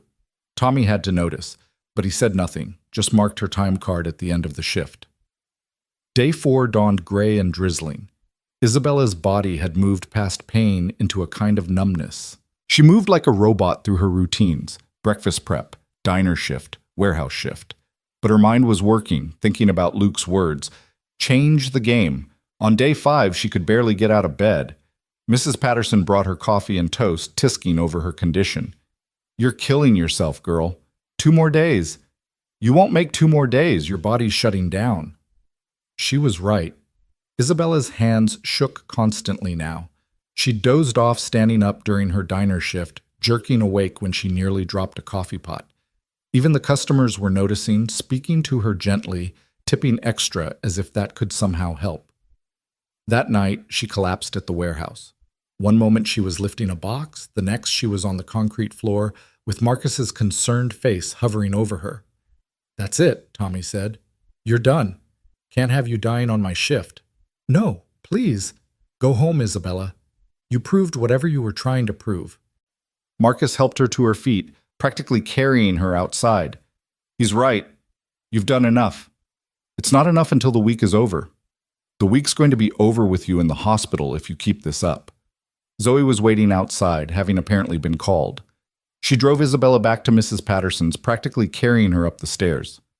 "You're an idiot," Zoe said, but her tone was affectionate. A brave idiot, but still an idiot. Isabella lay in bed, staring at the ceiling through tears of exhaustion and defeat. 2 days left, and her body had betrayed her. She'd failed. Tomorrow, Pike would arrive with his smug smile and his legal documents, and she'd have to go back to her cage. Her phone buzzed. "Luke. Saw the news about the warehouse. You okay?" "Failed," she typed back, fingers clumsy with exhaustion.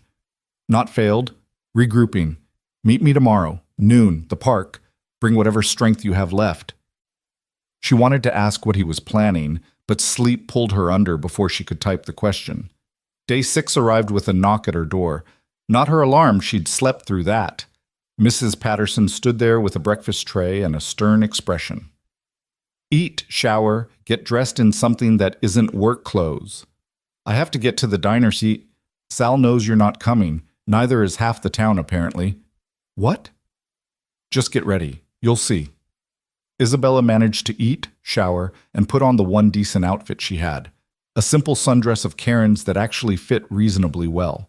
She walked to the park, each step still painful but manageable after actual sleep. The park was full of people. Workers from the plant, customers from the diner, people she'd seen around town. And at the center, Luke stood with a woman Isabella didn't recognize. Sharp-faced, professionally dressed, with the bearing of someone used to fighting battles. "Isabella, this is Janet Morgan," Luke said. "She's a labor attorney from Pittsburgh, and she has some interesting thoughts about your situation." Janet stepped forward, offering her hand. "Miss Carter, I've been following your story. I think you're approaching this wrong. I'm just trying to survive the week." "Exactly. You're playing defense. Time to go on offense." Janet pulled out a tablet. "Your father's actions over the past week constitute harassment, intentional infliction of emotional distress, and arguably extortion. He's used his financial power to threaten and harm innocent bystanders to coerce you into compliance. He has better lawyers. He has corporate lawyers. I have something better, public opinion, and a sympathetic plaintiff." Janet smiled, and it was sharp as a blade. "But more importantly, I have this." She showed Isabella the tablet screen. It was a financial disclosure document from Carter Tech's SEC filings. Page 247, subsection 3. The merger agreement with Ashford Industries. It specifically names you as a material participant. Without your cooperation, the merger faces regulatory challenges that could delay or prevent approval.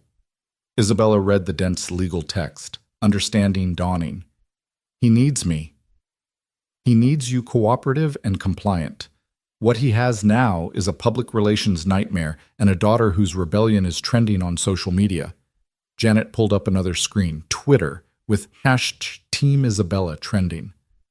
Every day you stand up to him, his stock price drops. Investors get nervous. The board gets restless. "But I can't keep working like this." "You don't have to," Luke interrupted. "That's what Janet's explaining. You've already won." "I haven't made it the week."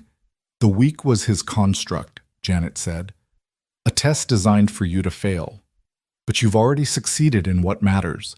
You've shown the world that Richard Carter will destroy anyone who defies him. You've exposed his true nature, and that gives you power." Isabella looked around the park at all the faces watching her. "What are you suggesting?" "We hold a press conference," Janet said. "Right here, right now. You announce that you're filing charges against your father for harassment and extortion. You document every threat, every action taken against the people who helped you. You make it clear that you're not backing down." "He'll bury me in legal fees. Pro bono," Janet said. "I'm taking this case for free.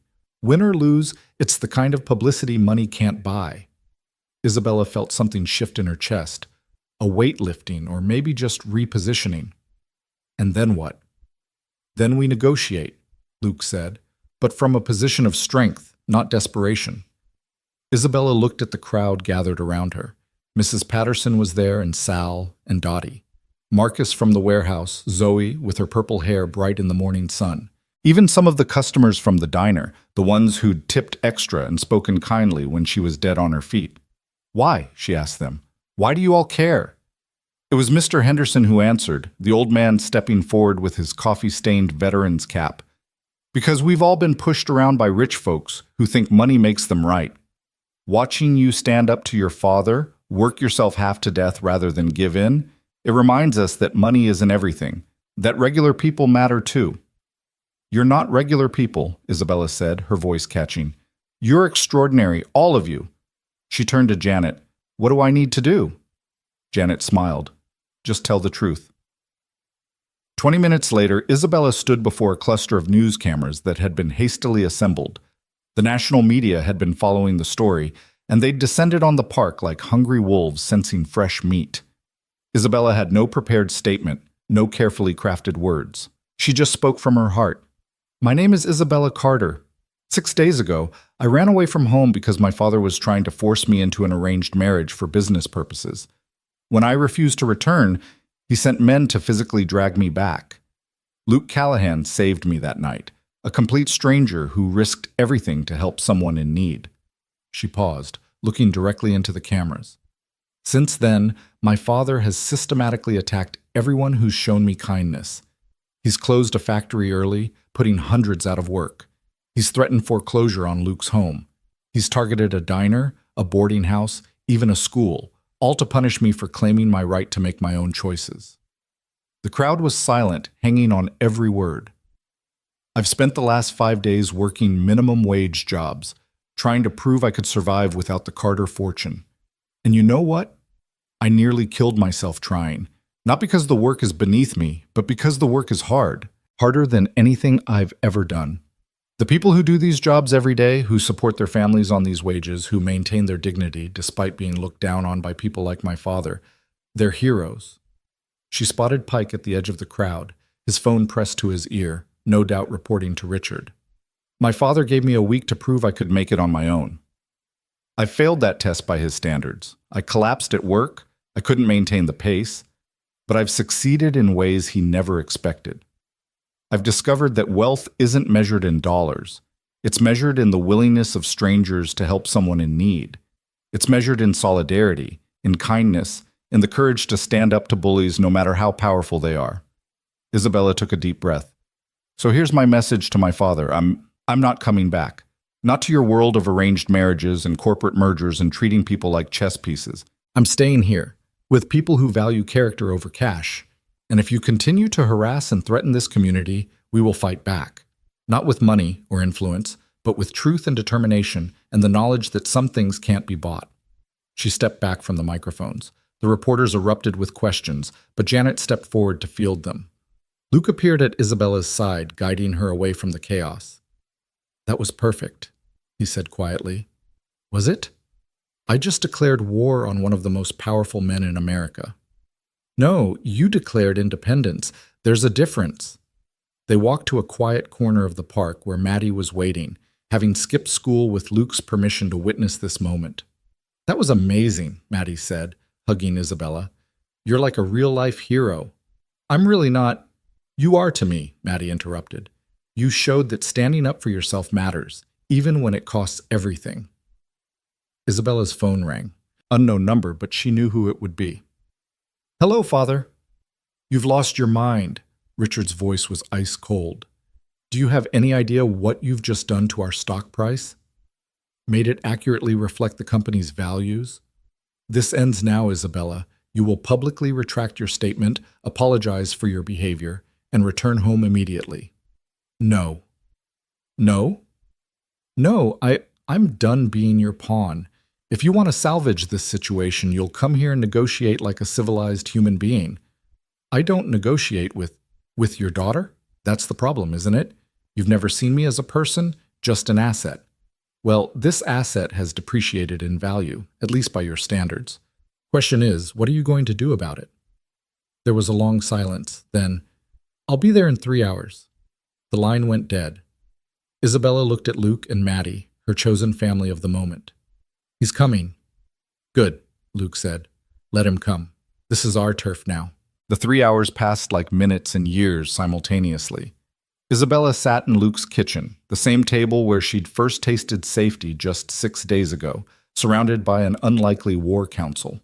Janet Morgan had commandeered the living room as a makeshift office, her laptop and legal papers spread across every surface.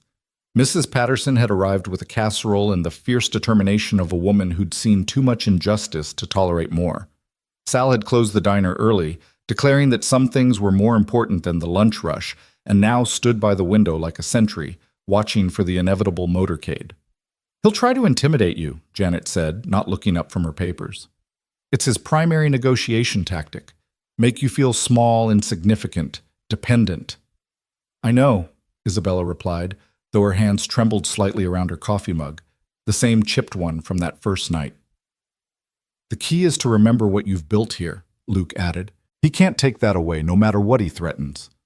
Maddie, who should have been in school but had refused to miss this showdown, sat beside Isabella, her young face serious.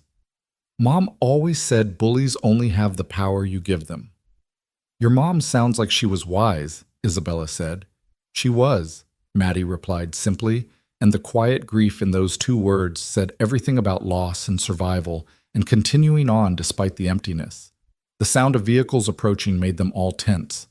Not just the expensive purr of luxury cars, but something more, the rumble of trucks, the distinctive rattle of older vehicles. Isabella moved to the window and gasped. The street was filling with people. Workers from the plant, customers from the diner, neighbors Isabella had never even met. They stood on lawns and sidewalks, creating a human corridor through which Richard Carter would have to pass. They weren't protesting, weren't shouting. They were just there, bearing witness. "Word got out," Sal said with satisfaction. "Folks wanted to see this for themselves." The motorcade arrived like an invasion, 6 black SUVs forming a defensive perimeter around a Bentley that gleamed like dark water. Richard Carter emerged, and Isabella saw him clearly for perhaps the first time in her life. Not the titan of industry, not the force of nature she'd grown up fearing, but a man in his 60s who'd mistaken wealth for worth and control for love. He walked through the gathering crowd without acknowledging their existence, his face a mask of cold fury. Pike flanked him on one side, Victoria Ashford on the other, a trinity of power dressed in designer armor against the simple dignity of working people. Luke opened the door before they could knock, a gesture that said this was his territory, his terms. "Mr. Carter," he said evenly. "Mrs. Ashford, Pike." Richard's eyes swept the modest interior with barely concealed disdain before landing on Isabella. "Get your things. We're leaving." "No," Isabella said quietly. "We're talking, here, now." "I don't negotiate in hovels." "Then leave," Luke said flatly. "Door's right behind you." Victoria made a sound of outrage. "How dare you—" "Ma'am," Luke interrupted, his military bearing suddenly evident. "You're in my home. You'll speak respectfully or not at all." Richard studied Luke with the calculating gaze of a man reassessing an opponent. "You have no idea what you've involved yourself in, Mr. Callahan." "I involved myself in helping a woman being assaulted. Everything else is just consequences." "Consequences that will destroy you." "Maybe. But I'll still be able to look at myself in the mirror." Janet stepped forward, legal pad in hand. "Gentlemen, perhaps we could focus on the matter at hand.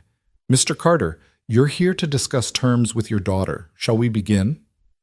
"There are no terms," Richard said. "Isabella returns home, honors her obligations, and this nonsense ends." "Those aren't terms, they're demands," Janet replied. "And given the legal situation, you're hardly in a position to make demands."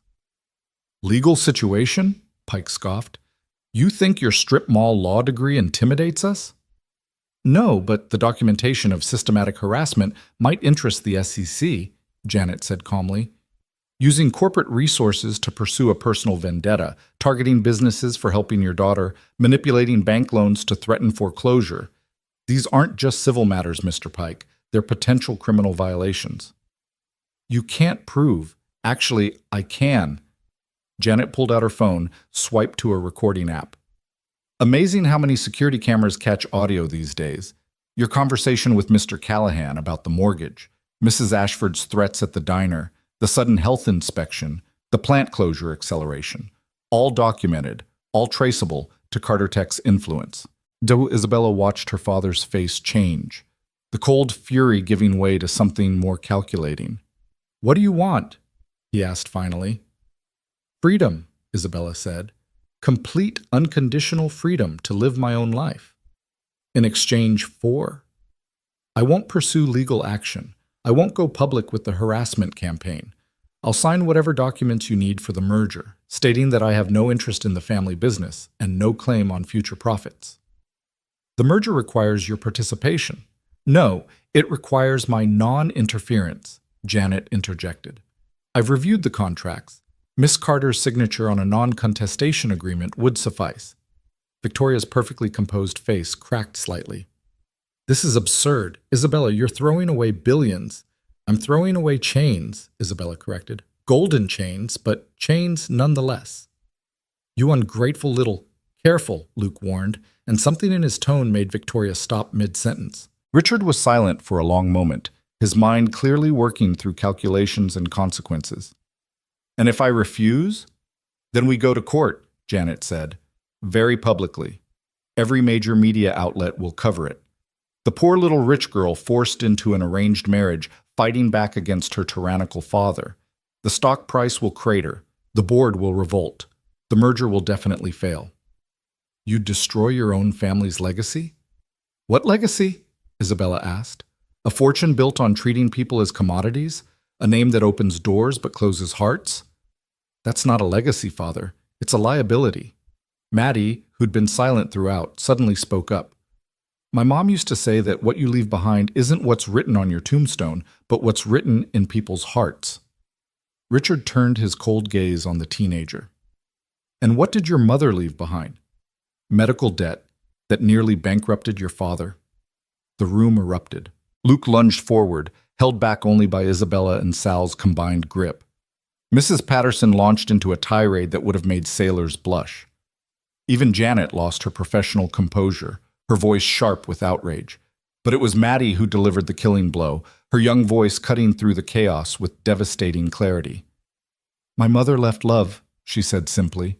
She left memories of bedtime stories and terrible pancakes and dancing in the kitchen. She left a father who knows how to be strong and gentle at the same time.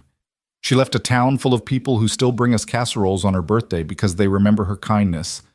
What will you leave behind, Mr. Carter? A big bank account and a daughter who couldn't wait to escape? The silence that followed was deafening. Richard's face had gone pale, something flickering in his eyes. Perhaps the first genuine emotion Isabella had seen from him in years.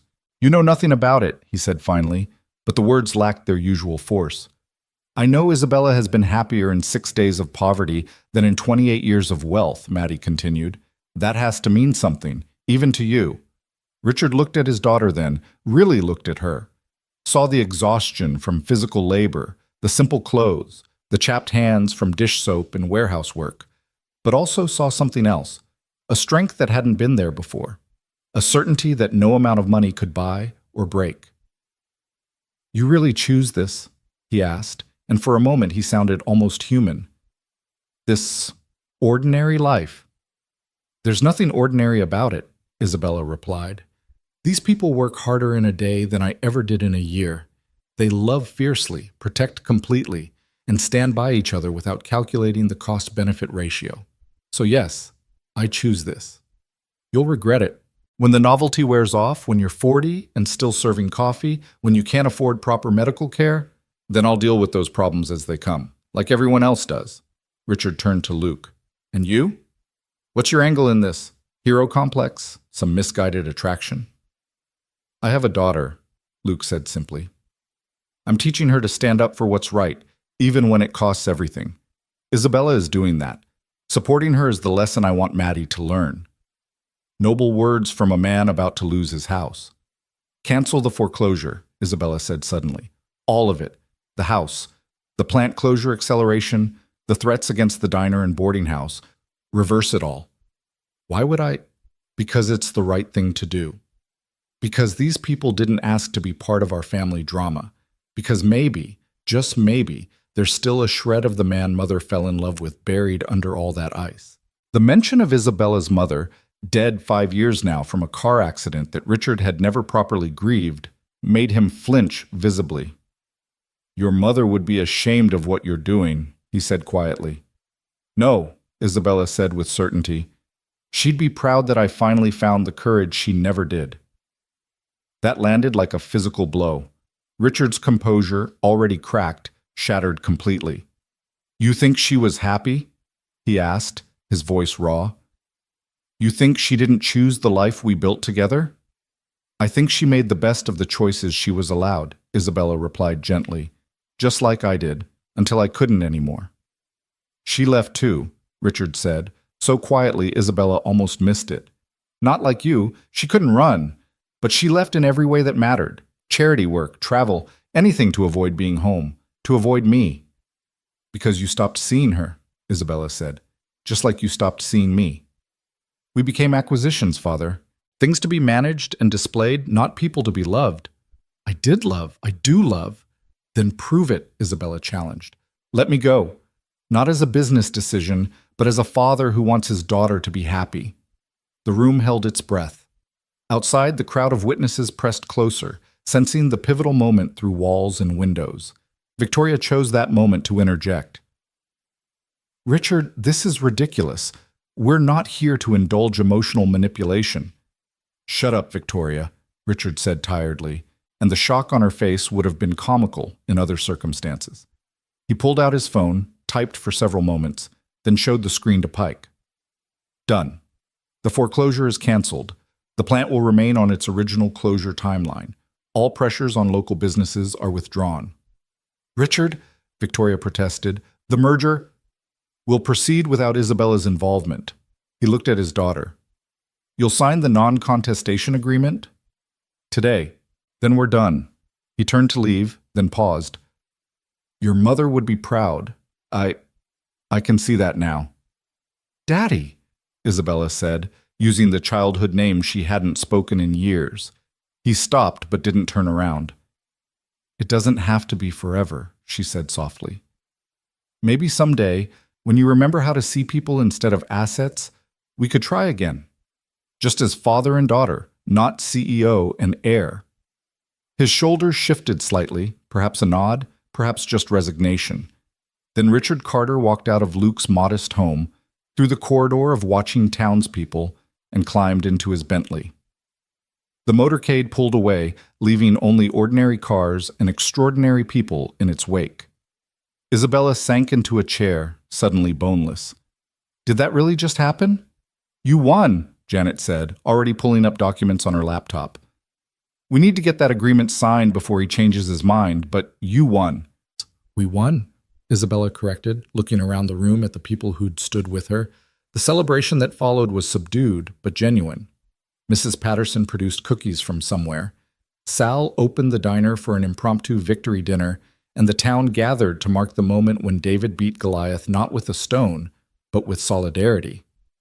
But as evening fell and the crowds dispersed, Isabella found herself alone with Luke on his front porch, watching the sun set over Millfield.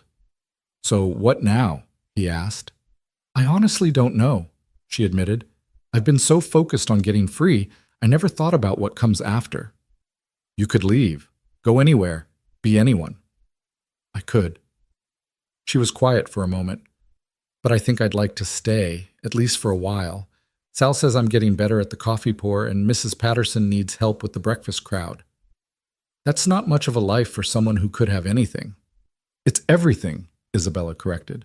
It's choosing my own path, earning my own way, building something real with people who see me as Isabella, not as a Carter. The work won't get easier. The pay won't get better. I know, she smiled slightly. But maybe that's not the point. Maybe the point is the work itself, the connections, the small victories. Maybe an ordinary life is extraordinary when you choose it freely. Luke nodded, understanding in a way that only someone who'd rebuilt their life from ashes could understand. There's something else, Isabella said quietly. These past 6 days, you and Maddie, you've shown me what family really means. Not blood or obligation, but choice and care and showing up when it matters. Isabella, I'm not asking for anything, she said quickly. I know you have your own life, your own struggles. I just wanted you to know that meeting you, even under the worst circumstances, might be the best thing that ever happened to me. Before Luke could respond, Maddie appeared in the doorway.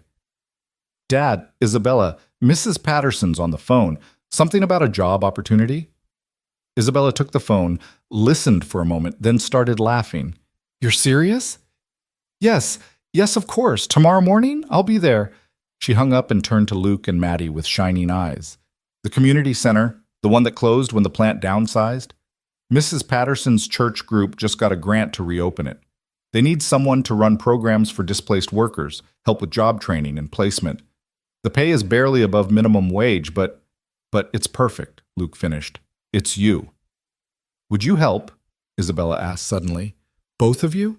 Luke, your military experience would be invaluable for leadership training.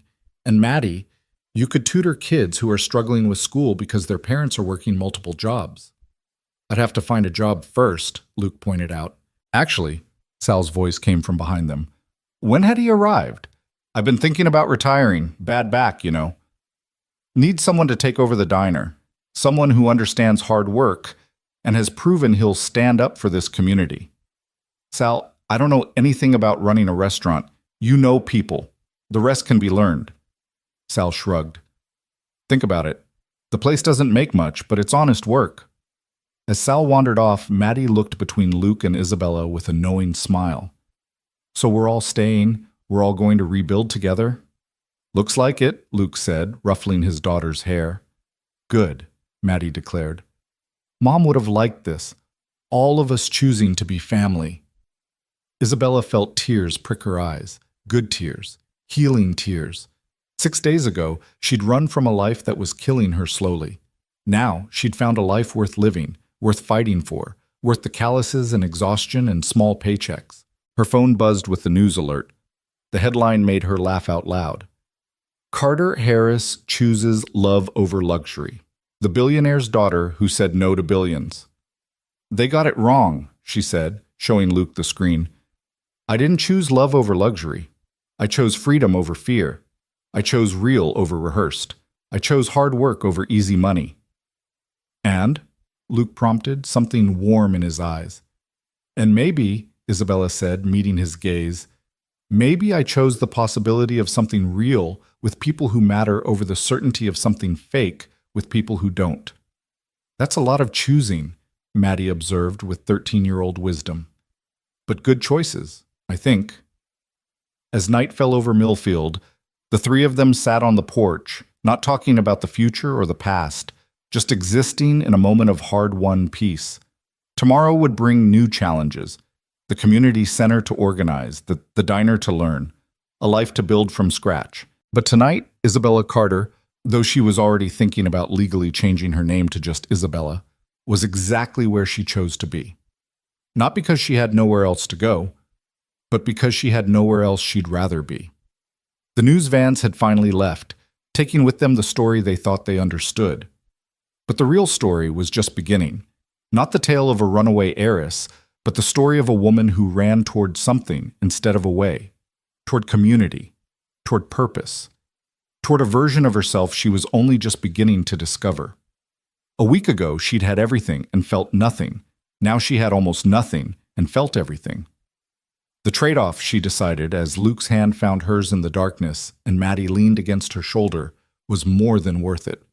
The princess had not been rescued from her tower. She'd rescued herself, and in doing so, had discovered that the tower had been of her own making all along. Now, with calloused hands and a minimum wage job and a family of choice rather than blood, Isabella was finally, truly, completely free. The story the media would tell tomorrow would focus on the money she'd walked away from, the life of privilege she'd abandoned. But sitting on that creaking porch in a dying mill town, surrounded by people who'd fought for her simply because it was right, Isabella knew the truth. She hadn't lost billions. She'd gained everything that actually mattered. A car pulled up to the curb, and for a moment everyone tensed. But it wasn't a black SUV or a Bentley. It was an old Honda Civic with a bad muffler, and Janet Morgan climbed out with a folder of papers and a satisfied smile. The agreements, she said, climbing the porch steps, all ready for signature. Once you sign these, you're legally free of any claim to the Carter fortune, but also free of any obligation to it. Isabella took the pen without hesitation, signing her name with a flourish. There, Isabella Carter is officially nobody special. Wrong, Luke said firmly. Isabella, just Isabella, is extraordinarily special. She just doesn't need a fortune to prove it anymore. Sap, Maddie accused, but she was smiling. Janet gathered the papers, then surprised them all by sitting down on the porch steps. You know, I've been a lawyer for 15 years. Corporate battles, labor disputes, David versus Goliath cases that usually end with David getting squashed. This is the first time I've seen David win so completely. We had help, Isabella said, gesturing toward the town around them. No, you had community. There's a difference. Janet stood to leave, then paused. The offer stands, by the way. If your father reneges on any of this, if he comes after you or anyone here again, I'll represent you pro bono. Why? Isabella asked. Because what happened here matters. It shows that money isn't the only power in the world. Sometimes courage and community are stronger. She smiled. Plus, it's going to make one hell of a book someday. After Janet left, the three of them remained on the porch. The night was cooling, autumn asserting itself, and Isabella shivered slightly. Luke disappeared inside and returned with a blanket. Not an expensive throw, just a well-worn quilt that smelled of home. Thank you, she said, meaning so much more than just the blanket. So tomorrow you start at the community center? Maddie asked. Tomorrow I start the rest of my life, Isabella corrected. The center is just the beginning. Big words for someone who nearly collapsed in a warehouse 3 days ago, Luke teased gently. That was the old Isabella, the one who thought she had to prove something by suffering. The new Isabella knows that strength isn't about how much you can endure alone. It's about knowing when to let others help carry the load. Philosophy from the former heiress, Maddie said with mock seriousness. I should write this down for my English essay. They laughed, and the sound carried across the quiet street. Somewhere, Richard Carter was probably in his penthouse office, surrounded by luxury and emptiness. Victoria Ashford was likely raging about the failed merger, calculating her losses. Pike was drafting press releases to minimize the damage to Carter Tech's stock price. But here in Millfield, on a porch that needed painting, three people who'd found each other through chaos were writing a different kind of story. Not a fairy tale. Those always ended with the princess in a castle. This was better. This was real. I should go, Isabella said eventually. Mrs. Patterson has rules about curfew, and I need to be up early for the breakfast shift before the center. You're still working at the boarding house? Luke asked, surprised. Of course, the center job won't pay all my bills. Besides, I like the breakfast crowd now. Mr. Henderson always tells me stories about his service. Mrs. Kowalski brings me cookies. She smiled. I'm building a life, one small piece at a time. As she stood to leave, Maddie hugged her tightly. You're going to do amazing things at the center. We're going to do amazing things, Isabella corrected. All of us, together. She walked down the steps, then turned back. Luke, thank you. For that first night. For standing up to those men when you didn't have to. For everything since. You saved my life in more ways than one. You saved yourself, Luke replied. I just held the door open. Sometimes that's everything, Isabella said softly, then walked into the night toward her small room and her small life that felt bigger than any mansion ever had. Luke and Maddie watched her go, then sat quietly for a moment. Dad? Maddie said finally. Yeah, sweetheart? I think Mom would have really liked her. Yeah, Luke agreed, thinking of Karen's fierce spirit, her compassion, her belief that people were more than their circumstances. I think she would have. Are you going to ask her out? Maddie! What? It's obvious you like each other, and she's staying in town, and you're both single, and she just gained her freedom. The last thing she needs is to jump into something else. But maybe eventually? Luke thought about Isabella's smile, her determination, the way she'd stood up to her father, the way she'd fit into their small family like she'd always belonged there. Maybe eventually, he agreed. They went inside, leaving the porch light on, a small beacon in the darkness, welcoming whoever might need to find their way home. 3 months had passed since that night on the porch, and winter had settled over Millfield like a gray blanket. Isabella stood in the community center's main hall, watching as 43 displaced workers practiced interview techniques in small groups. The space that had been empty and echoing in October now hummed with purpose. Computers lined one wall for resume writing.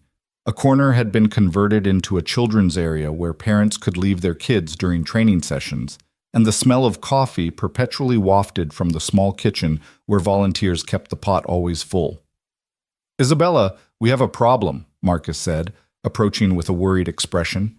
He'd become her unofficial deputy at the center, his natural leadership and connection to the plant workers invaluable. "The heating bill just came in. We can't cover it and still run the programs." Isabella looked at the bill and winced. Their grant barely covered basic operations, and winter in Pennsylvania was brutal. "How short are we?" $800 this month, and it's only going to get worse as it gets colder." She rubbed her temples, feeling the familiar tension headache that came from juggling impossible numbers. "We'll figure it out. We always do."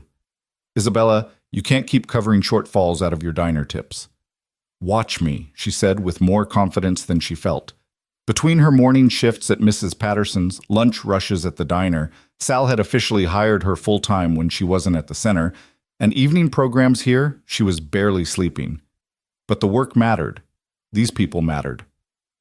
The door burst open, letting in a swirl of snow and Maddie Callahan, her cheeks red from the cold.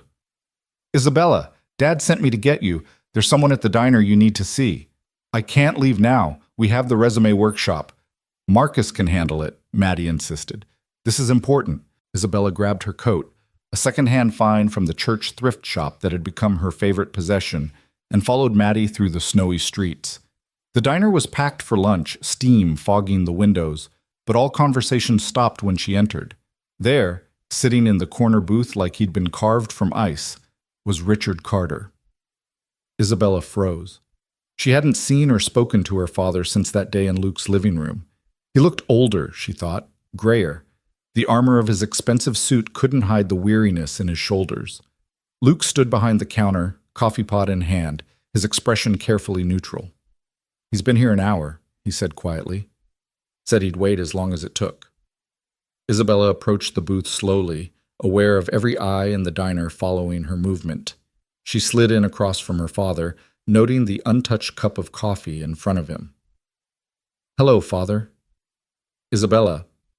He studied her appearance, the serviceable clothes, the calloused hands, the fatigue she couldn't quite hide. "You look tired."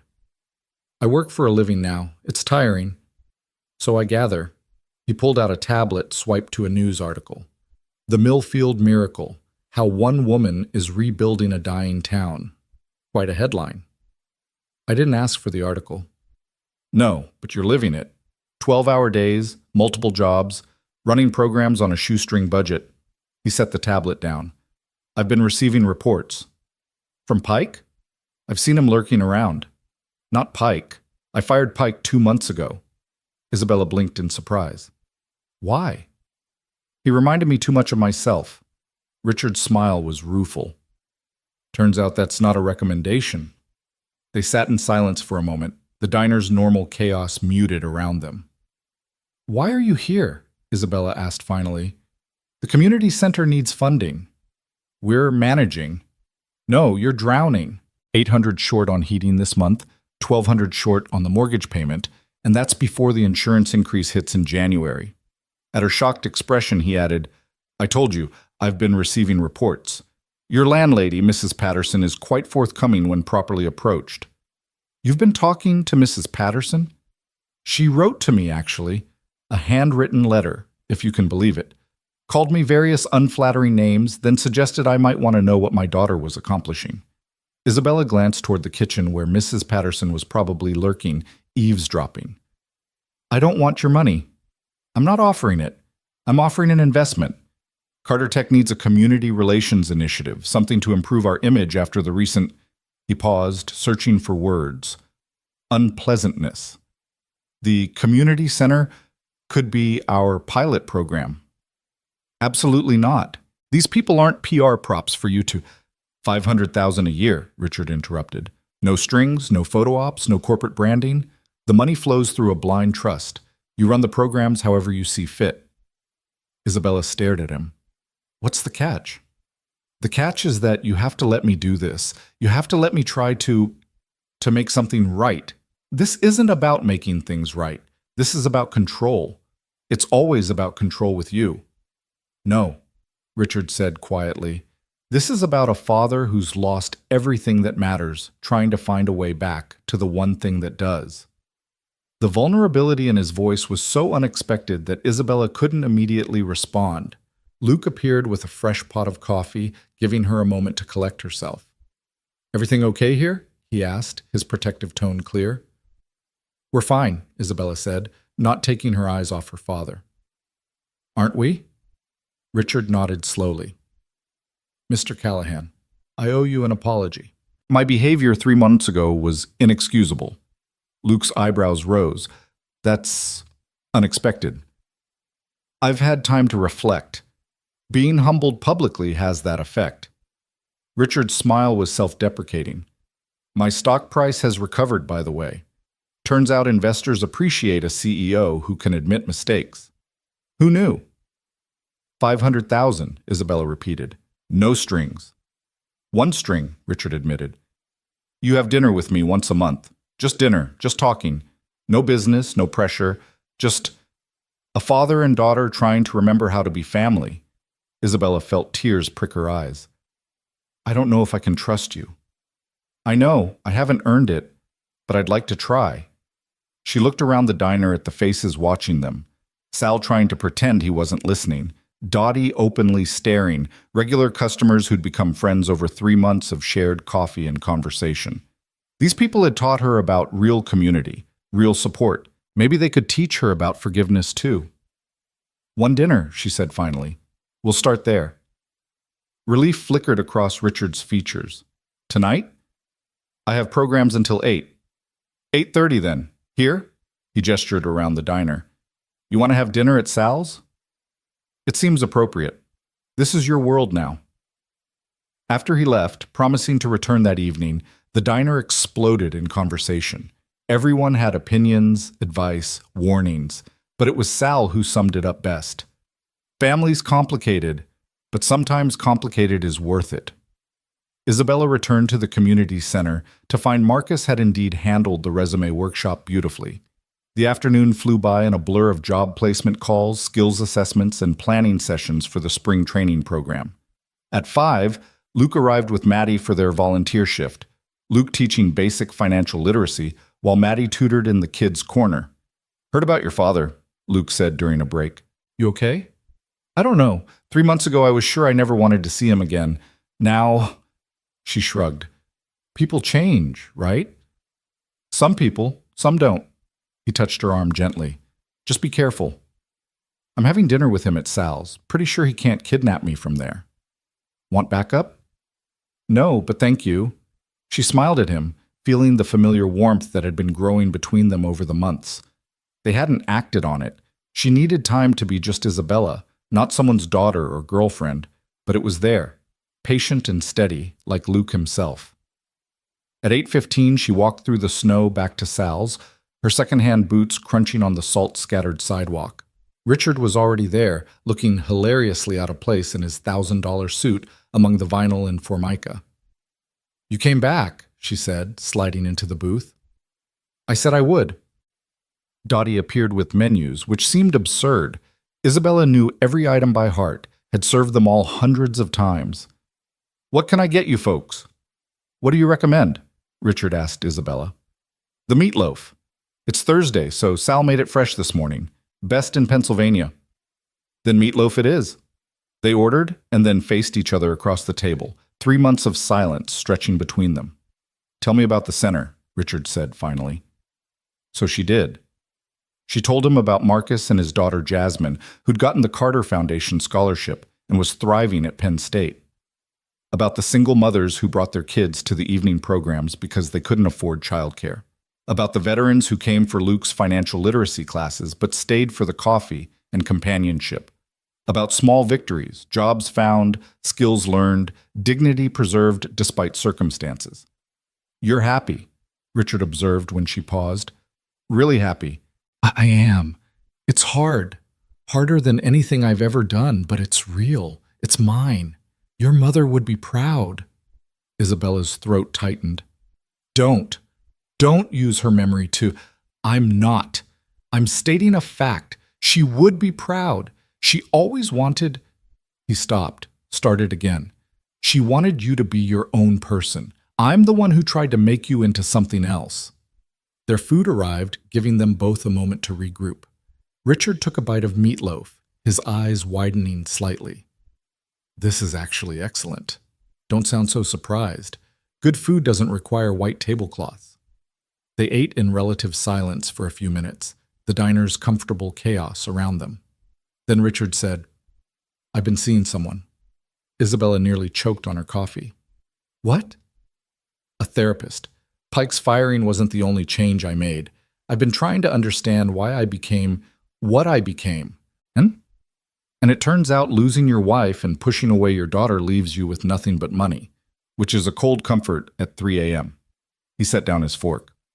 I'm not asking for forgiveness. I'm not sure I deserve it. I'm just trying to be better. Why should I believe you? You shouldn't. Not yet.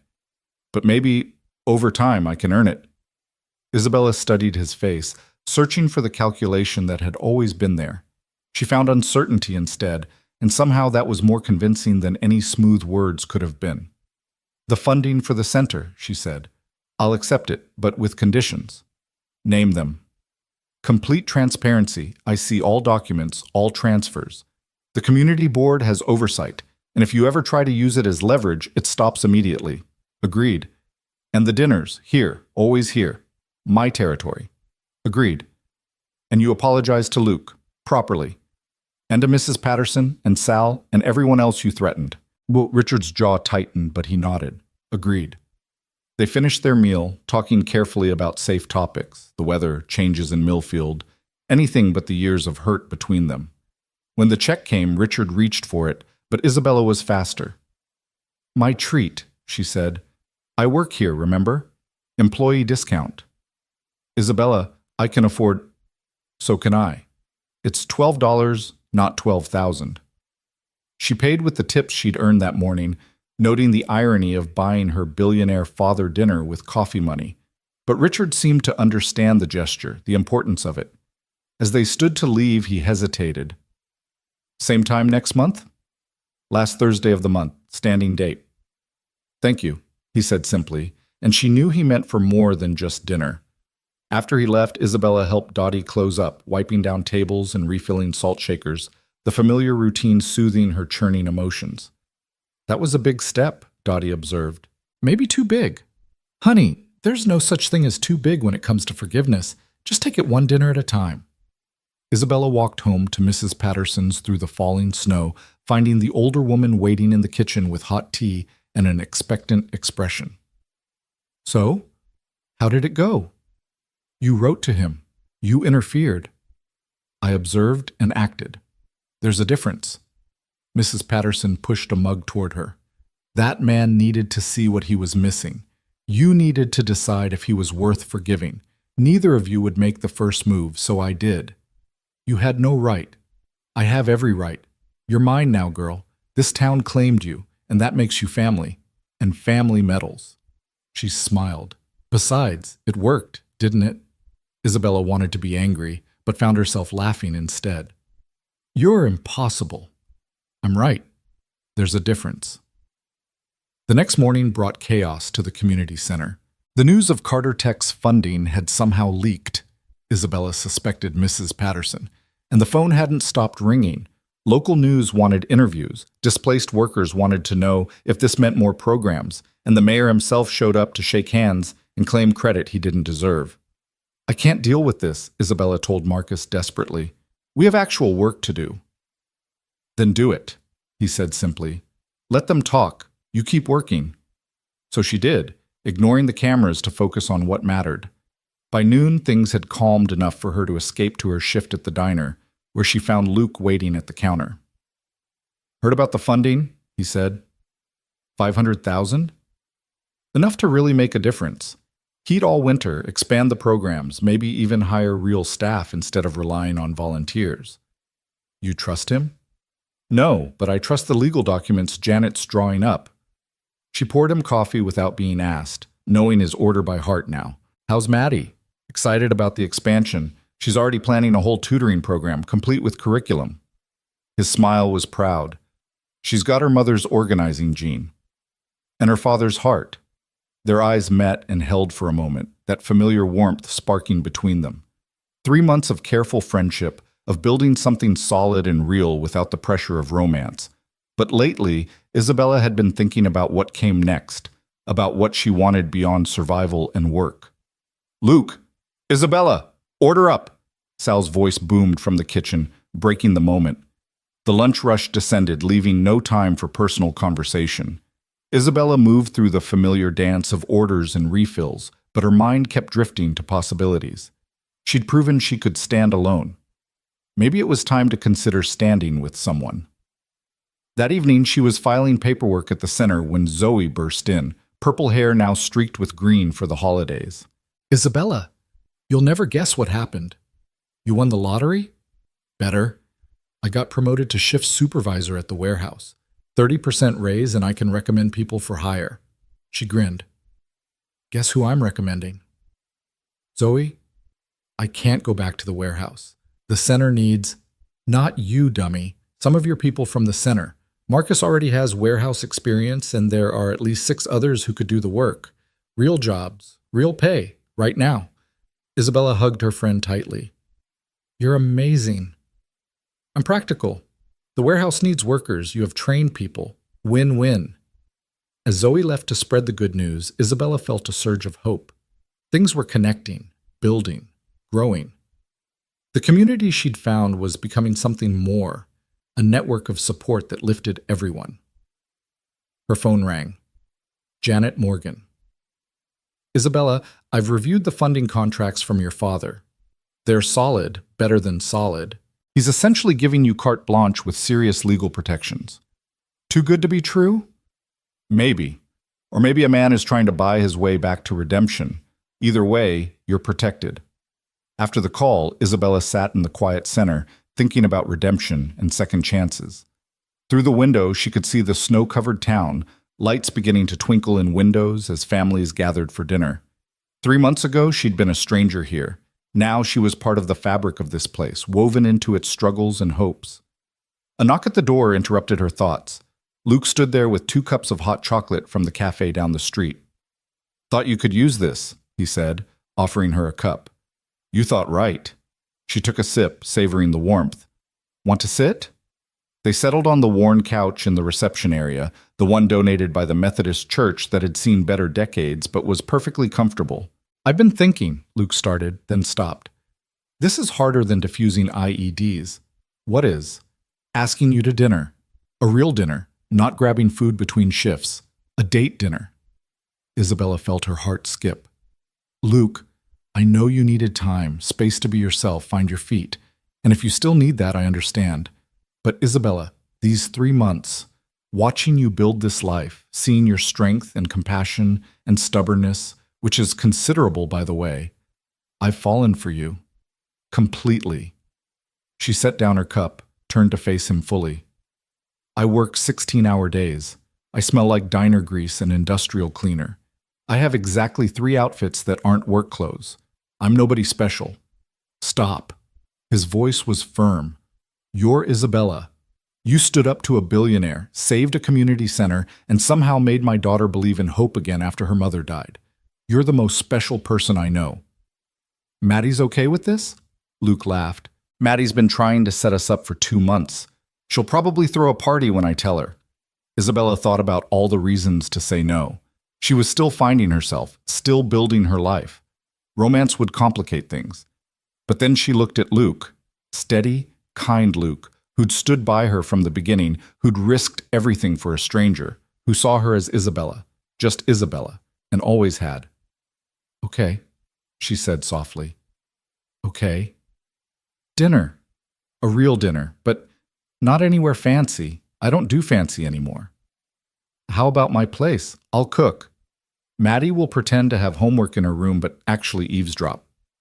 "Sounds perfect." He kissed her then, gentle and sure, and Isabella felt something slot into place, not completing her because she was already complete, but complementing her, adding warmth to her carefully built life. When they pulled apart, she was smiling. "We should probably tell Maddie before the whole town finds out." "Too late," Luke said, pointing to the window where Maddie stood outside, grinning and giving them a thumbs up. "I think she's been watching for a while." Maddie burst in, throwing her arms around both of them. "Finally! Do you know how frustrating it's been watching you two dance around each other?" "We weren't dancing," Isabella started. "You were totally dancing, but it's okay. You needed time. I get it." Maddie pulled back, suddenly serious. "Isabella, you know you're already family, right? This just makes it official." Isabella felt tears spring to her eyes. Family. She'd run from one that tried to own her and found one that simply loved her. "I know," she whispered. They stayed there as the snow continued to fall outside. Three people who'd found each other through chaos and chosen to build something beautiful from the wreckage. The community center around them stood as testament to what could be accomplished when people stood together, and tomorrow it would be full again with people working toward better lives. Isabella's phone buzzed with a text from her father. "Thank you for tonight, for the chance. I won't waste it." She showed it to Luke, who read it thoughtfully. "People can change," he said. "Sometimes." "Sometimes is enough," Isabella replied, thinking of all the changes that had brought her here, from penthouse to boarding house, from heiress to waitress, from alone to surrounded by chosen family. The future stretched ahead, uncertain but bright. The center would grow with the new funding. Luke would take over the diner from Sal, who was ready to retire. Maddie would finish middle school and head to high school, brilliant and confident. Isabella would continue building programs, changing lives one job placement at a time. And somewhere in that future, maybe Richard Carter would become the father he should have been all along. Maybe not. But the possibility existed now where it hadn't before. "We should go," Luke said eventually. "Long day tomorrow." "Every day is a long day," Isabella replied, but she was smiling. They bundled up against the cold and stepped out into the snowy night, Maddie between them, their footprints marking a path through the white blanket covering Main Street. Behind them, the community center stood dark but ready, waiting for tomorrow's challenges and victories.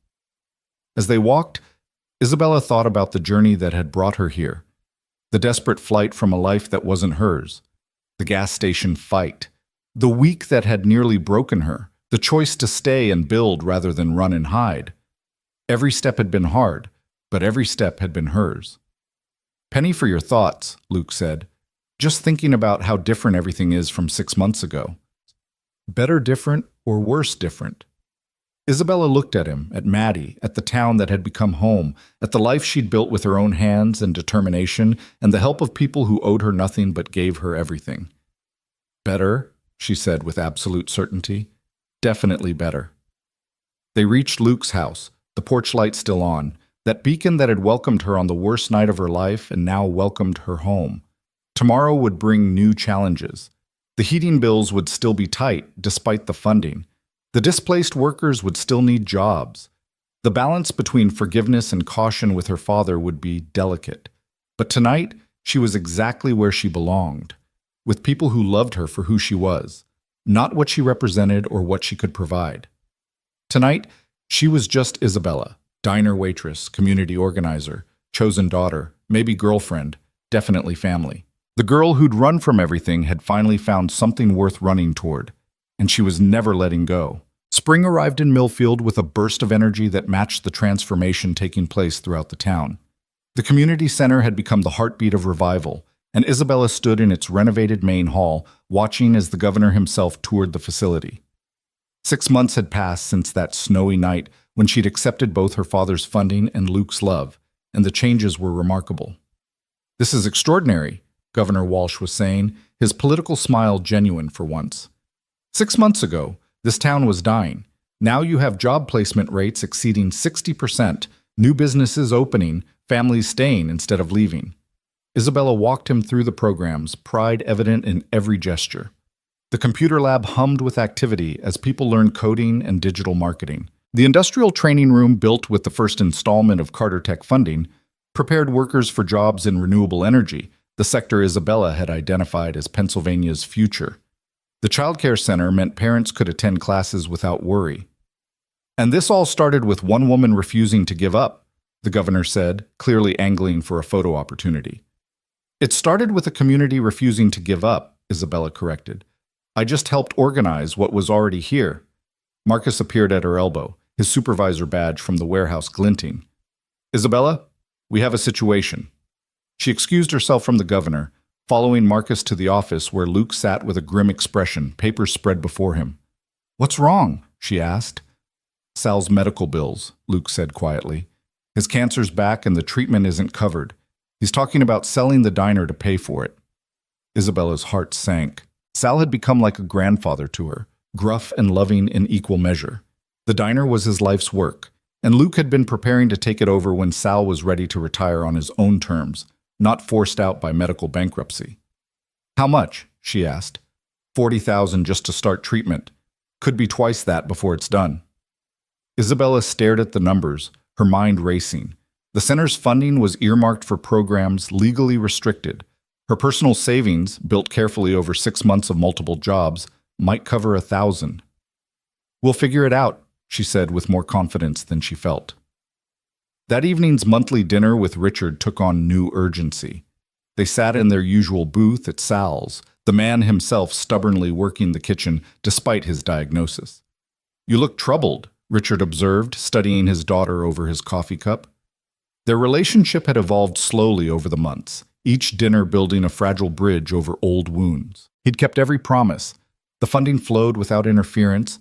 He'd apologized to those he'd wronged, and he'd never once tried to manipulate or control, but asking him for money felt like stepping backward. Sal's sick, she said finally. Cancer. He needs treatment he can't afford. Richard's expression softened. How much? I'm not asking you for money. I know, you're too proud for that. But I'm asking, how much? $40,000 minimum. Richard pulled out his phone, typed briefly, then set it down. Done. What? Medical fund established in Sal's name, anonymous donation, $50,000 to start, more if needed. Isabella stared at him. Just like that? Just like that. Richard leaned back. 6 months ago, I would have used this as leverage, made it conditional on you coming back or some other manipulation. But I've learned something watching you here. What's that? That real power isn't about control. It's about the ability to help without needing credit or compensation. He smiled slightly. Besides, this diner has become important to me too. It's where I'm learning to be a father again. Isabella felt tears threaten. Thank you. Don't. This isn't charity or guilt. This is what family does. We help each other. The word family from his mouth still felt strange but less foreign than before. Their monthly dinners had become something she actually looked forward to, watching him struggle with normalcy, sharing stories of the center, finding common ground in unexpected places. There's something else, Richard said, his tone shifting. Victoria Ashford is causing problems. Isabella tensed. She'd heard nothing from her father's former merger partner in months. What kind of problems? She's backing a candidate for mayor who's promising to clean up Millfield. Code for shutting down the community center and driving out the undesirable elements. She blames you for the merger failing. The merger failed because it was built on forcing me into marriage. Logic has never been Victoria's strong suit. Richard pulled out a folder. She's also been buying up property around town through shell companies. If her candidate wins, she'll own enough to essentially control Millfield's development. Isabella took the folder, scanning the documentation. Properties all around the community center, the diner, even Mrs. Patterson's boarding house. She's trying to force us out. She's trying to hurt you by hurting what you love. Richard's expression darkened. It's what I would have done before. How do we stop her? We? We. This is my home now. These are my people. Richard smiled, and it reached his eyes in a way it hadn't in years. Then we fight smart. I've already started buying properties through my own shells, driving up prices so she can't afford to continue. But the election is the real battleground. Who's running against her candidate? No one yet. Filing deadline is Friday. Isabella stood abruptly. I need to go. Isabella, trust me, Dad. The word slipped out without thought, but she saw its impact on Richard's face, a flash of joy quickly controlled. She squeezed his shoulder as she passed, then hurried out into the spring evening. She found Luke at the center teaching his evening financial literacy class to a group of veterans. She waited until break, then pulled him aside. "We have a problem," she said, explaining about Victoria and the election. "So we need a candidate," Luke said thoughtfully. "Someone the town trusts who understands what we're building here." They looked at each other for a long moment. "No," Luke said. "Absolutely not." "You'd be perfect. I'm not a politician. I'm barely a businessman. I'm just the man who stood up to Richard Carter when no one else would. The veteran who came home and rebuilt his life. The single father who raised an amazing daughter. The person everyone in this town respects." Isabella and Luke, if Victoria's candidate wins, everything we've built disappears. The center, the programs, the hope, all of it. Luke ran his hand through his hair, a gesture she'd learned meant he was seriously considering something he didn't want to do. "I don't know the first thing about running for office. But you know about leadership, about service, about putting community before self."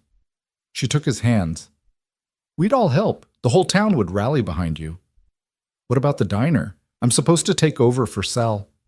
"Which you can still do. As mayor, it's not a full-time position in a town this size." Before Luke could respond, Maddie burst in, having clearly been eavesdropping. "Dad, you have to do it. Mom would totally want you to." "Maddie, no, listen. Remember what Mom said when she was sick? That the worst thing wasn't dying, it was thinking she hadn't made enough of a difference? This is your chance to make a huge difference." The room had gone quiet. The veterans and other students sensing something important was happening. Marcus stood up. "If you run, you've got my vote," he said simply, "and my whole family's." "Mine too," added Mrs. Chen, who'd lost her restaurant when the plant closed but was rebuilding with skills learned at the center. One by one, everyone in the room voiced their support. Luke looked overwhelmed, but Isabella could see the moment he decided.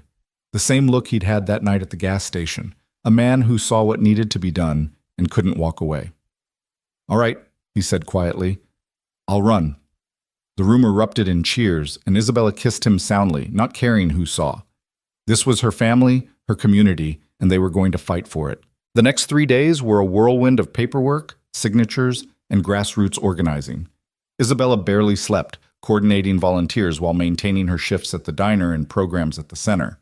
The filing deadline was noon on Friday, and they made it with 17 minutes to spare. Victoria's response was swift and vicious. By Saturday, attack ads were running in the local paper, painting Luke as an unstable veteran, Isabella as a spoiled rich girl playing at poverty, and the community center as a drain on resources that should go to real residents. "Real residents," Sal spat, reading the paper at the diner. "I've lived here 70 years. These people telling me what's real?" The diner had become unofficial campaign headquarters, with strategy sessions over coffee and volunteer coordination between orders. Sal, despite his illness, insisted on keeping regular hours, claiming the work kept him going. "We need to respond," Janet Morgan said, having driven up from Pittsburgh to help with the legal aspects of the campaign, but not with attacks, with truth. "The truth is that Victoria Ashford is trying to buy our town," Isabella said, "so let's show people exactly what that means." They organized a town hall for Wednesday night, packing the high school gymnasium with concerned citizens. Luke spoke from the heart about service and community, about choosing Millfield not because he had to, but because he wanted to. Isabella presented the documentation about Victoria's property purchases, showing how she intended to gentrify the town into something unrecognizable. But the moment that turned the tide came when Maddie took the microphone. "Mrs. Ashford says we're not real residents," the teenager said, her voice clear and strong. "But I was born at Millfield General. I learned to ride my bike in Riverside Park. My mom is buried in Millfield Cemetery. If that doesn't make me real, I don't know what does." She looked directly at Victoria's candidate, a slick outsider named Bradley Morrison, who'd never lived in Millfield until 6 months ago. "Mr. Morrison, can you name 3 families who've lived here more than 10 years? Can you tell us where to get the best pie, or which church has the Friday fish fry, or why the water tower has a dent on the north side?" Maddie's questions hung in the air. "My dad can." Isabella can, because they're not just in Millfield, they're part of it. The gymnasium erupted in applause. Morrison tried to respond, but his polished talking points fell flat against the authentic passion of a 13-year-old who loved her town. That night, as they cleaned up after the event, Isabella found herself alone with Luke in the empty gym. Maddie was incredible, she said. She gets that from Karen, the ability to cut through nonsense and speak truth. She gets it from you too, the courage to stand up when it matters. Luke pulled her close, and they stood there for a moment, two people who'd found each other through chaos and chosen to build something together. Win or lose, I love you, he said quietly. I love you too, she replied, meaning it with every fiber of her being. But we're going to win. The campaign intensified over the next 2 weeks. Victoria poured money into Morrison's campaign, professional signs, radio ads, even a billboard on the highway. Luke's campaign ran on donations collected in coffee cans at the diner, hand-painted signs made by high school students, and word of mouth that spread through every church, bar, and grocery store line. Richard surprised everyone by showing up to volunteer, wearing jeans and a t-shirt that looked utterly foreign on him but somehow right. He stuffed envelopes and made phone calls alongside plant workers he'd once threatened, earning suspicious looks that gradually transformed into wary acceptance. You know, Marcus told Isabella, watching Richard explain phone banking to a group of volunteers, 6 months ago I wanted to punch your father in the face. Now, I still kind of do, but less. Progress, Isabella said with a smile. Election day dawned gray and drizzly, fitting for a town used to hard weather and harder times. Isabella worked the polls from open to close, driving elderly residents to vote, watching for any signs of interference. Victoria herself appeared around noon, designer suit immaculate despite the rain, surveying the scene like a general reviewing troops. You can't win, she told Isabella when their paths crossed. Money always wins. We'll see, Isabella replied, thinking of the collection jars at the diner, each dollar representing someone's hope for their town's future. The results came in at the VFW hall, the old building packed with anxious supporters. The first precincts reported were the wealthy neighborhoods Morrison had targeted. He led by 200 votes. But as results trickled in from the working-class areas, the warehouse district, the neighborhoods around the closed plant, Luke's numbers climbed steadily. By 10 p.m., with 90% reporting, Luke led by 73 votes. It's not over, Janet warned. Provisional ballots, potential challenges. It's over, Richard said quietly from his corner where he'd been monitoring results on his laptop. Victoria just called Morrison. She's pulling funding. Without her money for lawyers and challenges, he's done. At 10:47 p.m., Morrison conceded. The VFW hall exploded in celebration, and Isabella found herself lifted off her feet by Luke's embrace, Maddie joining them in a three-way hug that felt like coming home. Mayor Callahan, Isabella said, grinning, has a nice ring to it. I prefer just Luke, he replied, but he was smiling too. The celebration lasted until dawn, the entire town seemingly packed into the hall and spilling onto the streets. Sal, despite exhaustion from treatment, poured coffee and told anyone who'd listen how he'd known Luke was special from the start. Mrs. Patterson held court in a corner, accepting congratulations as if she'd personally orchestrated the entire victory, which, knowing her, she might have. As the sun rose over Millfield, Isabella stood on the VFW hall steps, surveying the scene. 6 months ago, this had been a dying town, its people scattered and hopeless. Now it hummed with possibility. Regrets? Richard asked, joining her on the steps. He looked exhausted but satisfied, his expensive shoes muddy from canvassing. About what? The life you could have had? Luxury, travel, never worrying about money. Isabella thought about it seriously. That life was never mine. It was yours, on loan to me. This life, she gestured at the celebrating crowd, at Luke and Maddie dancing badly to someone's phone speaker, at the community she'd helped build. This is mine. I earned it. Yes, Richard said simply. You did. What about you? Regrets? He was quiet for a long moment. Every day, but fewer than before. Your mother would be happy to see this, to see you like this, strong and independent and surrounded by love. She'd be happy to see you here too, supporting without controlling. Perhaps. He checked his watch. I should go, board meeting at noon. You're leaving? But the celebration? Isn't for me. I played a small part, but this victory belongs to Millfield, to you and Luke, and everyone who believed change was possible. He surprised her by kissing her forehead gently. I'm proud of you, Isabella. Prouder than I've ever been of any merger or acquisition. As his car pulled away, Isabella realized their relationship might never be what it could have been, but it was becoming something real. Two people choosing to know each other despite the pain between them. The weeks following the election were a blur of transition and planning. Luke threw himself into learning the mayor's duties while still managing his shifts at the diner. Isabella expanded programs at the center with renewed security, no longer fearing Victoria's interference. The town began to believe in its own future again. But the biggest change came on a Thursday evening in late May. Isabella was closing the center when Luke appeared with Maddie, both looking suspiciously formal. What's going on? She asked. Family meeting, Maddie announced. Official business. They sat in the center's small conference room and Luke pulled out a small velvet box. Wait, Isabella said, heart racing. Is this? Let me talk, Luke said, voice steady despite his obvious nerves. 6 months ago, you ran into my life, literally fighting for your freedom. You've built a new life, found your strength, changed this entire town. You didn't need me or anyone else to save you. You saved yourself. Luke, but somewhere along the way we became partners. In work, in rebuilding this town, in creating something bigger than ourselves. I love you, Isabella. Not because you need me, but because you don't. Because you choose to be with me anyway. He opened the box, revealing a simple silver ring with a small diamond. Nothing like the massive rocks from her old life, but perfect in its simplicity. Will you marry me? Not to merge families or seal deals, but because I can't imagine facing whatever comes next without you.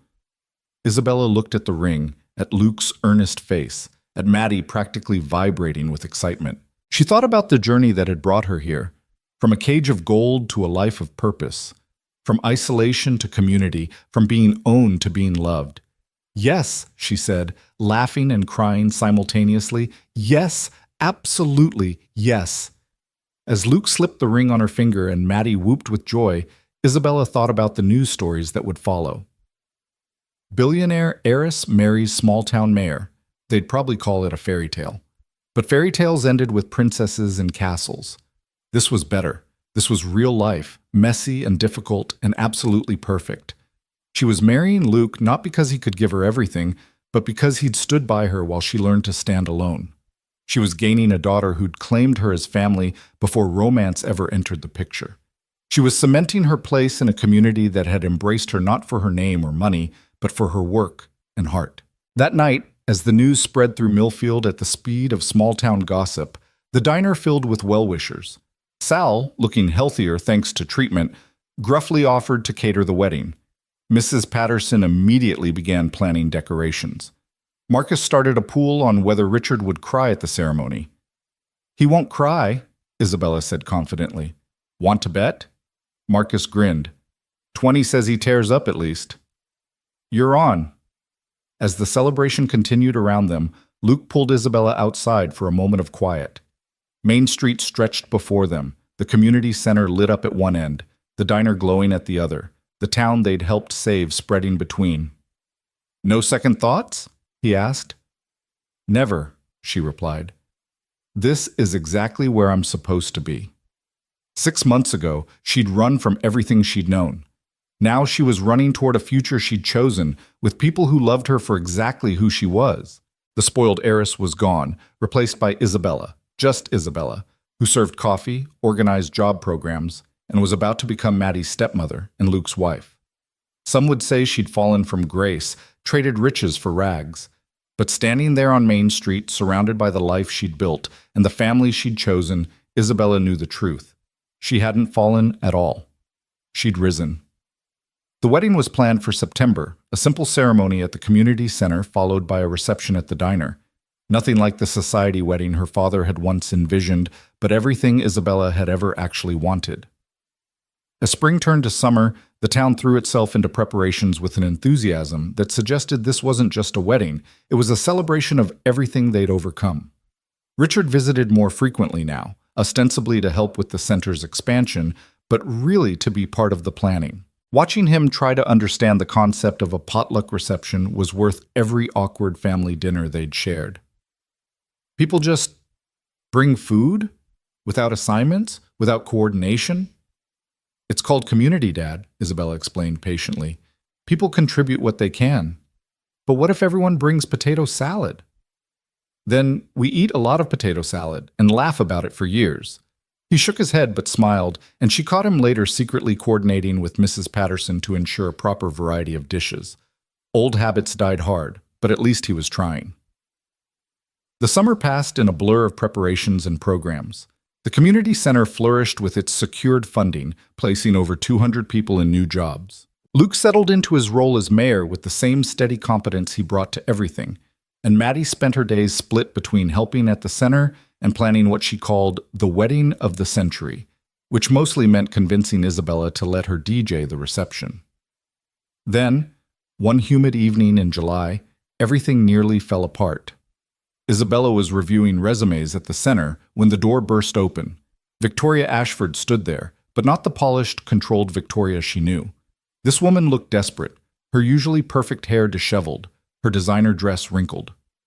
"I need your help," Victoria said without preamble. Isabella set down her pen carefully. "I'm listening." "Morrison wasn't just my mayoral candidate, we were involved, personally." Victoria's voice cracked. "He's disappeared with $3 million of my money. And you're telling me this because? Because your father says you're the only one who might help me." Victoria sank into a chair, all pretense gone. "I've lost everything betting against you. The money, my reputation, my position on various boards. I came here to destroy you, and instead, you destroyed yourself," Isabella finished, but without satisfaction. She'd learned that revenge was a cold comfort compared to building something positive. "Will you help me?" Victoria asked, and the proud woman actually looked humble. Isabella thought about all the harm Victoria had tried to cause, the threats, the attempts to destroy everything she'd built. Then she thought about second chances, about her father slowly earning forgiveness, about the power of choosing grace over grievance. "I'll help you find Morrison and recover what we can," Isabella said finally. "But you work for it. 20 hours a week at the community center, helping people find jobs. You learn what real work means, what these people you called undesirable are actually like." Victoria's face cycled through outrage, disbelief, and finally resignation. "Fine."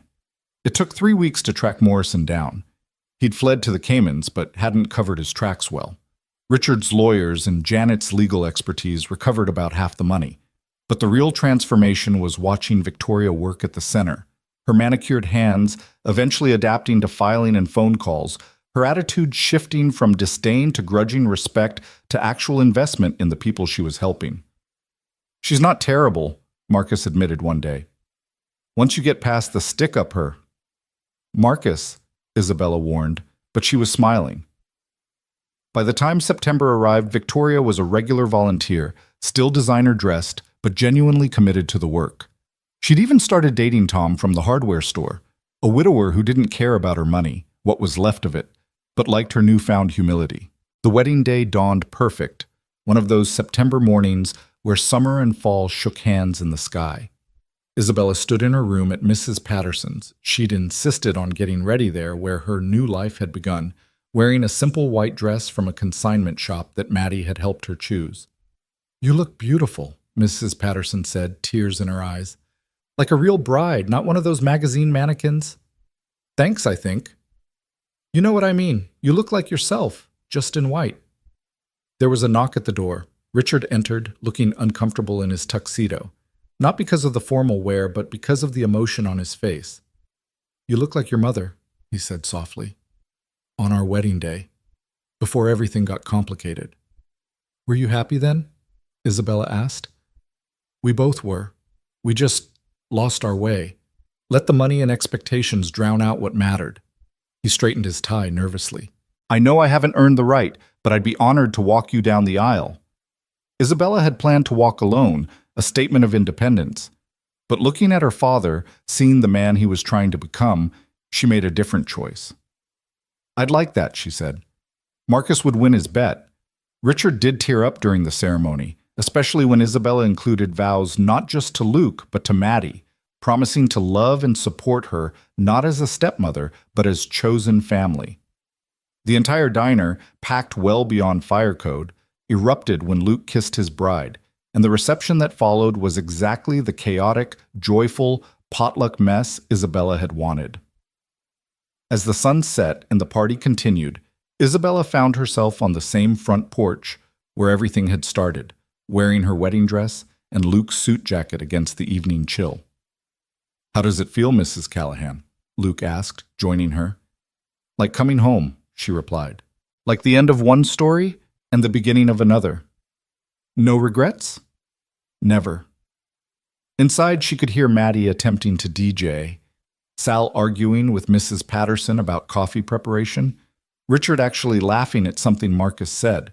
Her two worlds hadn't just collided, they'd merged into something new and beautiful and entirely hers.